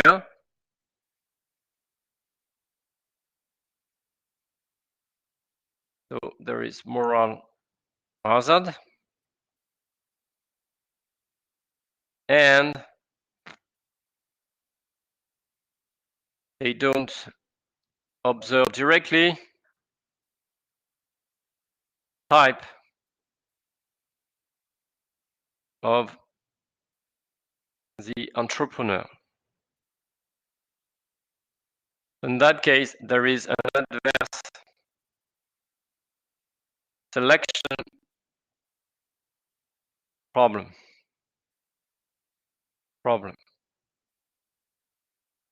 Okay, so we are mixing actually the two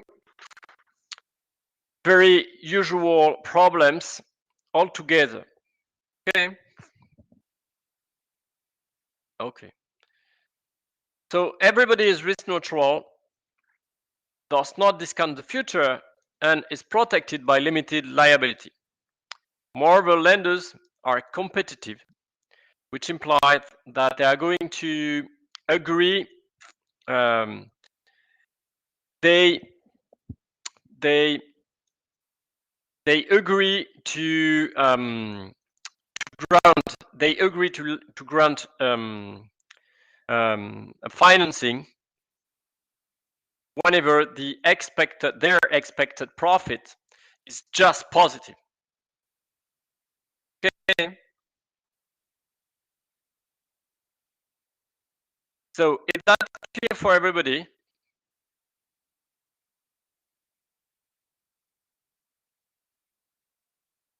that clear?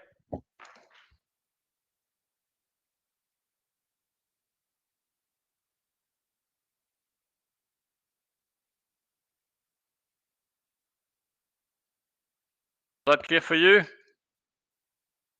so far?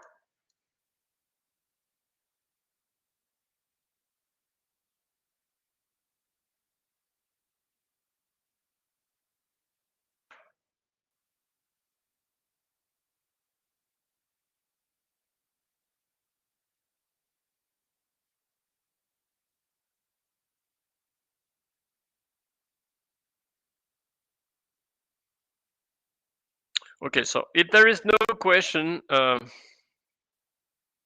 continue. Let me continue. Okay. Okay.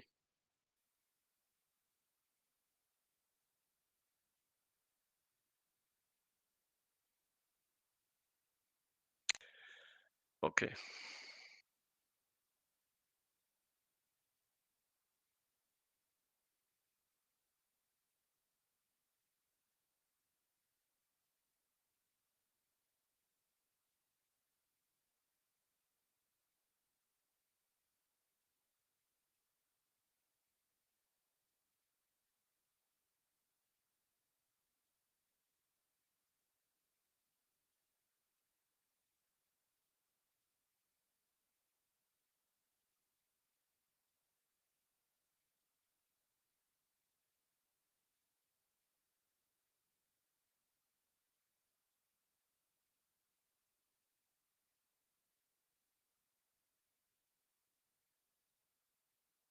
Okay. So as usual,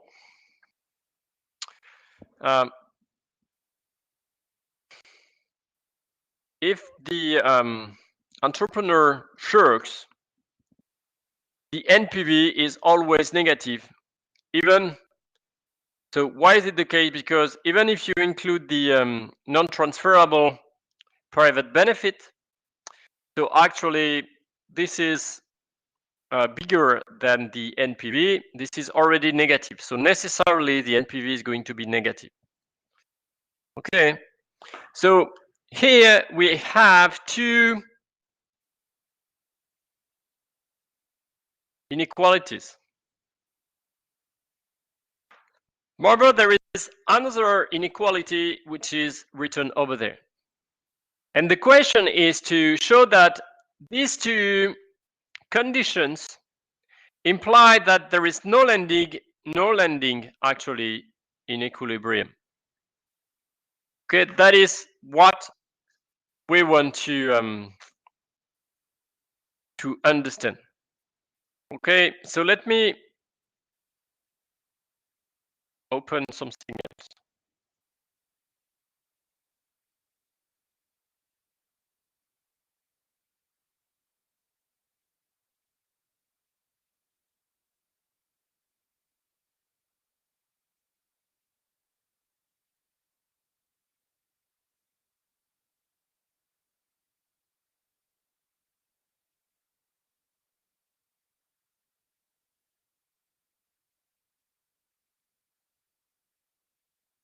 Okay, great.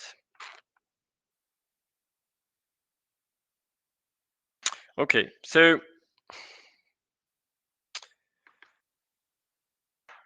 consider a big private benefit entrepreneur.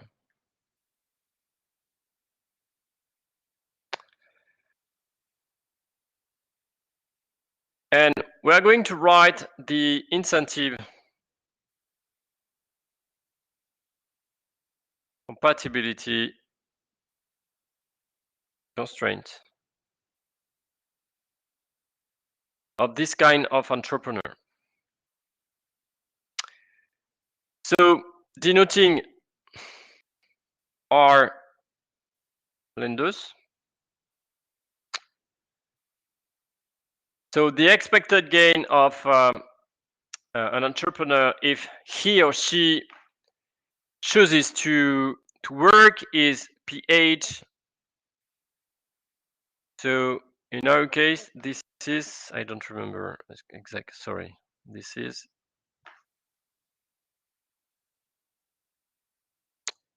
it is written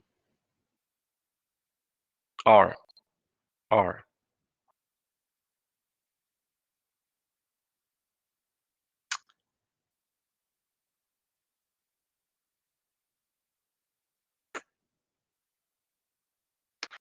So it is R minus R lenders. And this has to be higher than PL R minus R lenders plus B. So this is equivalent to something we are well aware of, that is to say R minus R lenders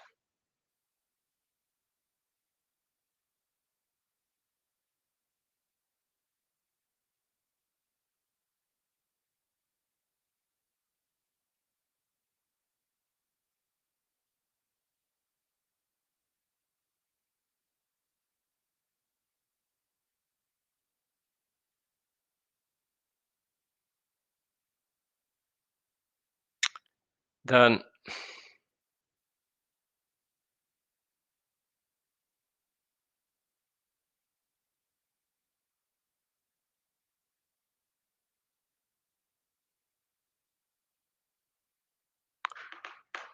okay, so this is for big private benefit entrepreneur.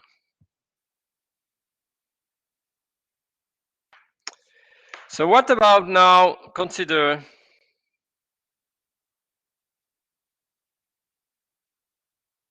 small private benefit entrepreneur.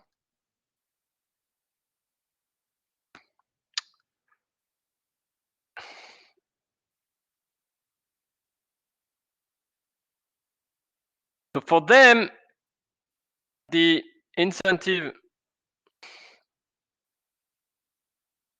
compatibility constraint is PHR minus R lenders, which should be greater than PL R minus R lenders plus small b. So it's more or less the same, except that R lenders should be now lower than R lenders max, which is now equal to R minus small b over PH minus PL. But of course, we have that R minus B over PH minus PL. This is greater than R minus B over PH minus PL. Okay. So another way to write exactly the same is to say that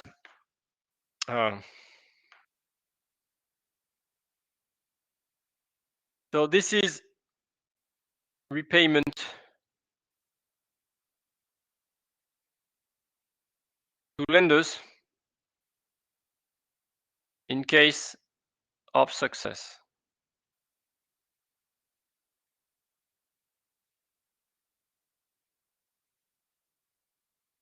So you see that, so for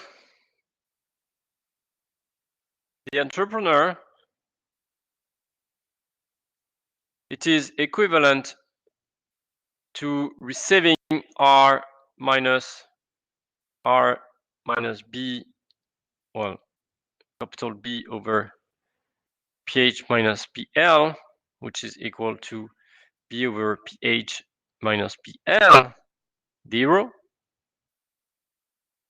or R minus B over PH minus PL, that is B over PH minus PL, all 0.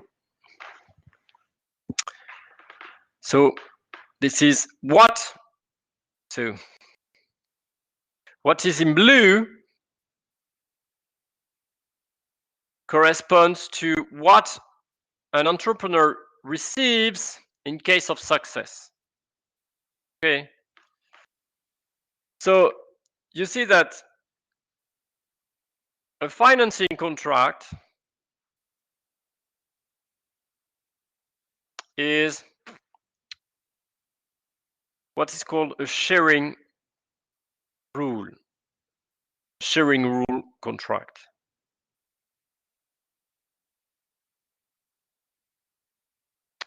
A sharing rule contract. Why? Why? Because actually it specifies the initial amount which is borrowed. So in our case, it is minus I minus capital A.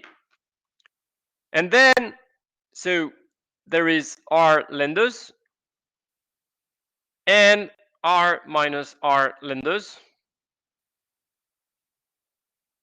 which is given to entrepreneurs, to the entrepreneurs. So in our case, there is something like 2 maximal contracts. That one.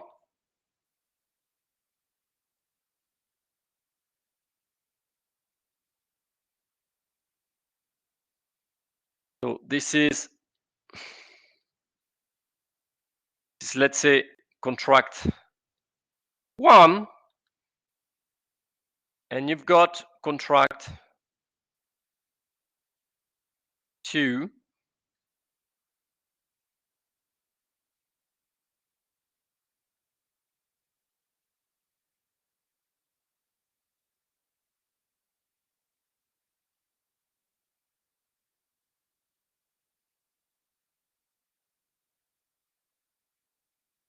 there is a mistake since it's small b. Small b. Okay.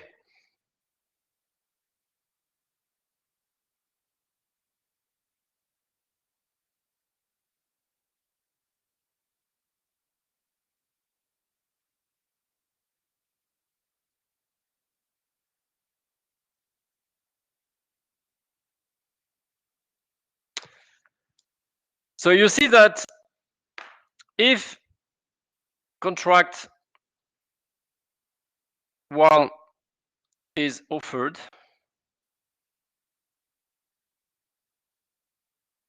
any type of entrepreneur is going to prefer behaving well. Okay, so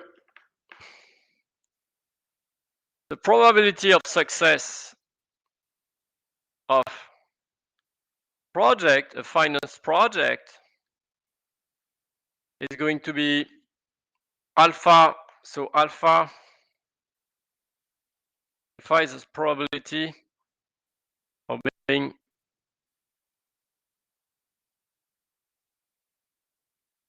alpha.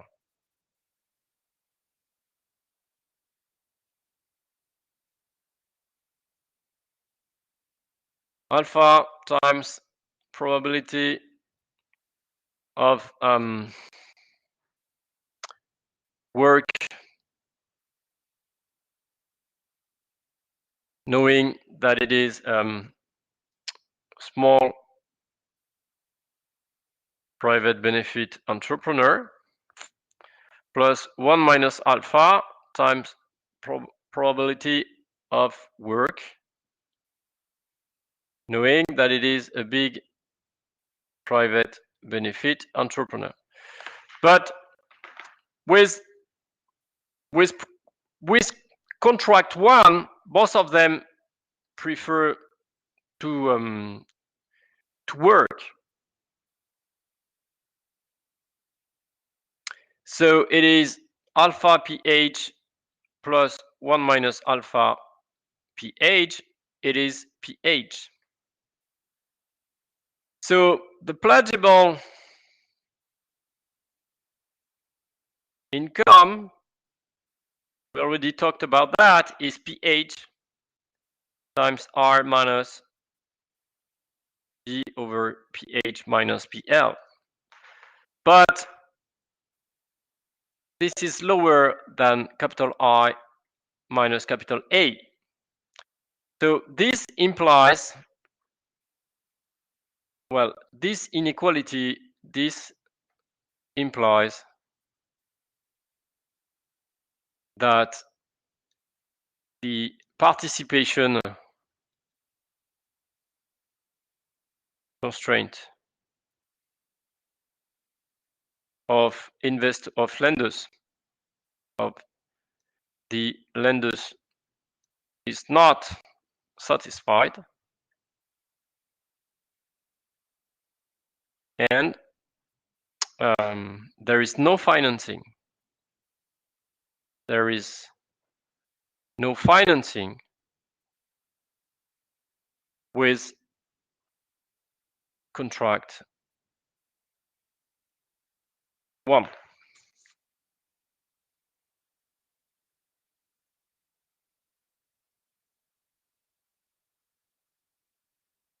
Is that clear?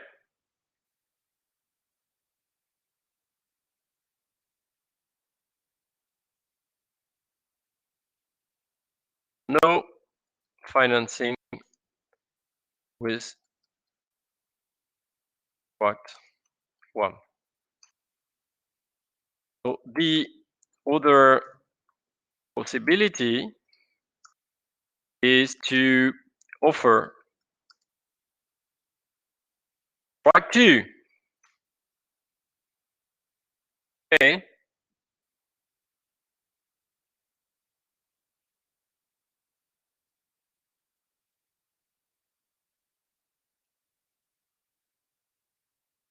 So what about if contract 2 is offered?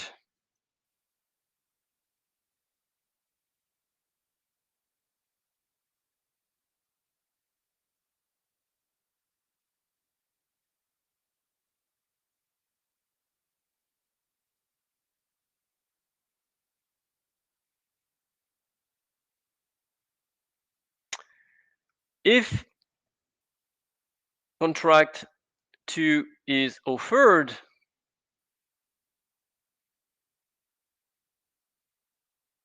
only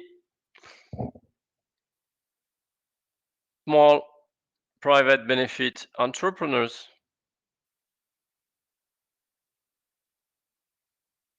prefer to work. Big private benefit entrepreneur prefer to shirk. Okay? So now the probability of success, it is no longer pH. It is alpha pH plus 1 minus alpha PL. Because there is an adverse selection problem. So a lender doesn't know who he is facing. That's the problem, actually. Okay. So in that case, the pledgeable income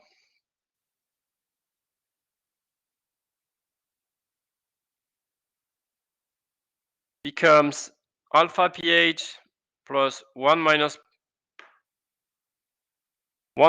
alpha PL times R minus B over pH minus PL. And this is also lower than capital I minus capital A. So with contract 2, there is no lender ready to finance. Okay, so there is no financing. No financing. So if you look at the inequalities, there is another inequality. Another last inequality, which is pH R minus B over pH minus PL, which is greater than capital I minus capital A. So how could we find this inequality, and in particular, this pledgeable income? So this would be the pledgeable income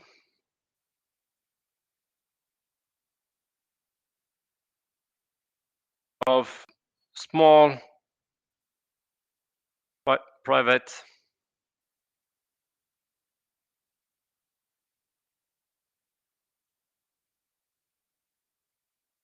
benefit entrepreneur without problem of adverse selection.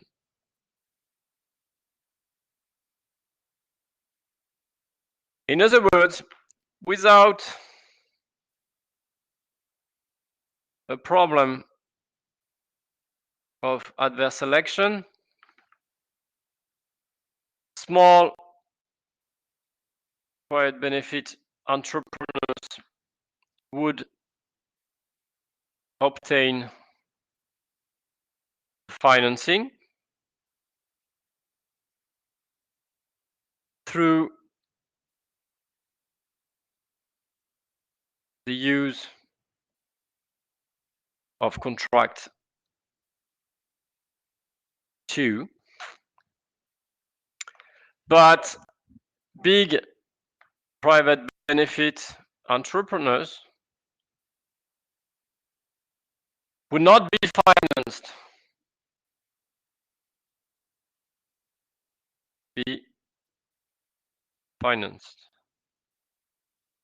So for them, there would be credit rationing.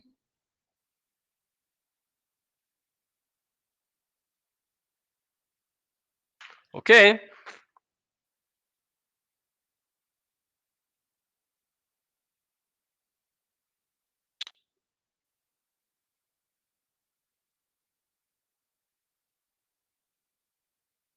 Oh, did I know that the pledgeable income is lower than capital I minus capital A? Good question.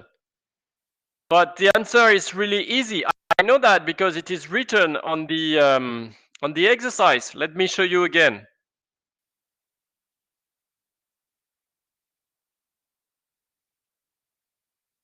This is precisely condition 1 .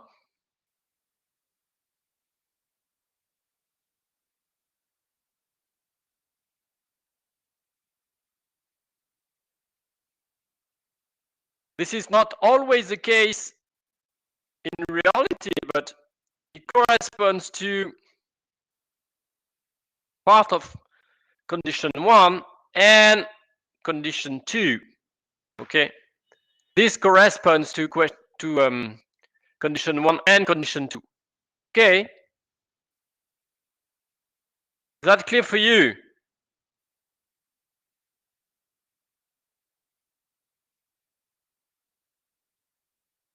Is that clear now?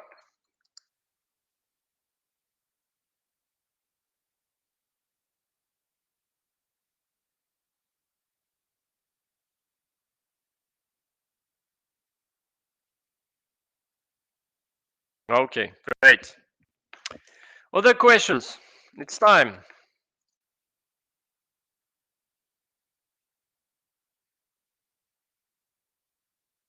Let me know. Come on.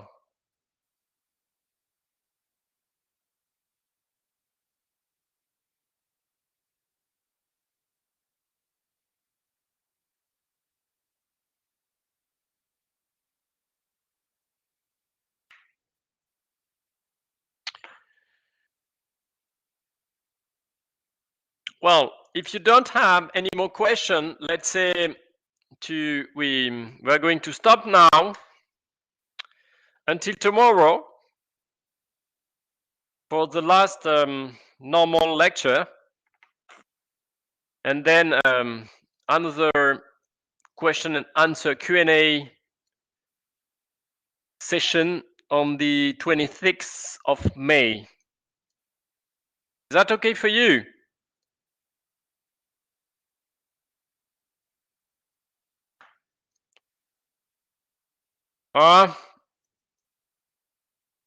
Yeah, but you've got already the slides. Which slides are you talking about? Exercises. Yes, I will. I will.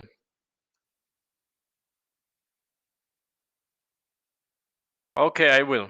Oh, I see. PowerPoint. I will. Sure. Okay, see you tomorrow. Great. Good evening. See you tomorrow. You are currently the only person in this conference.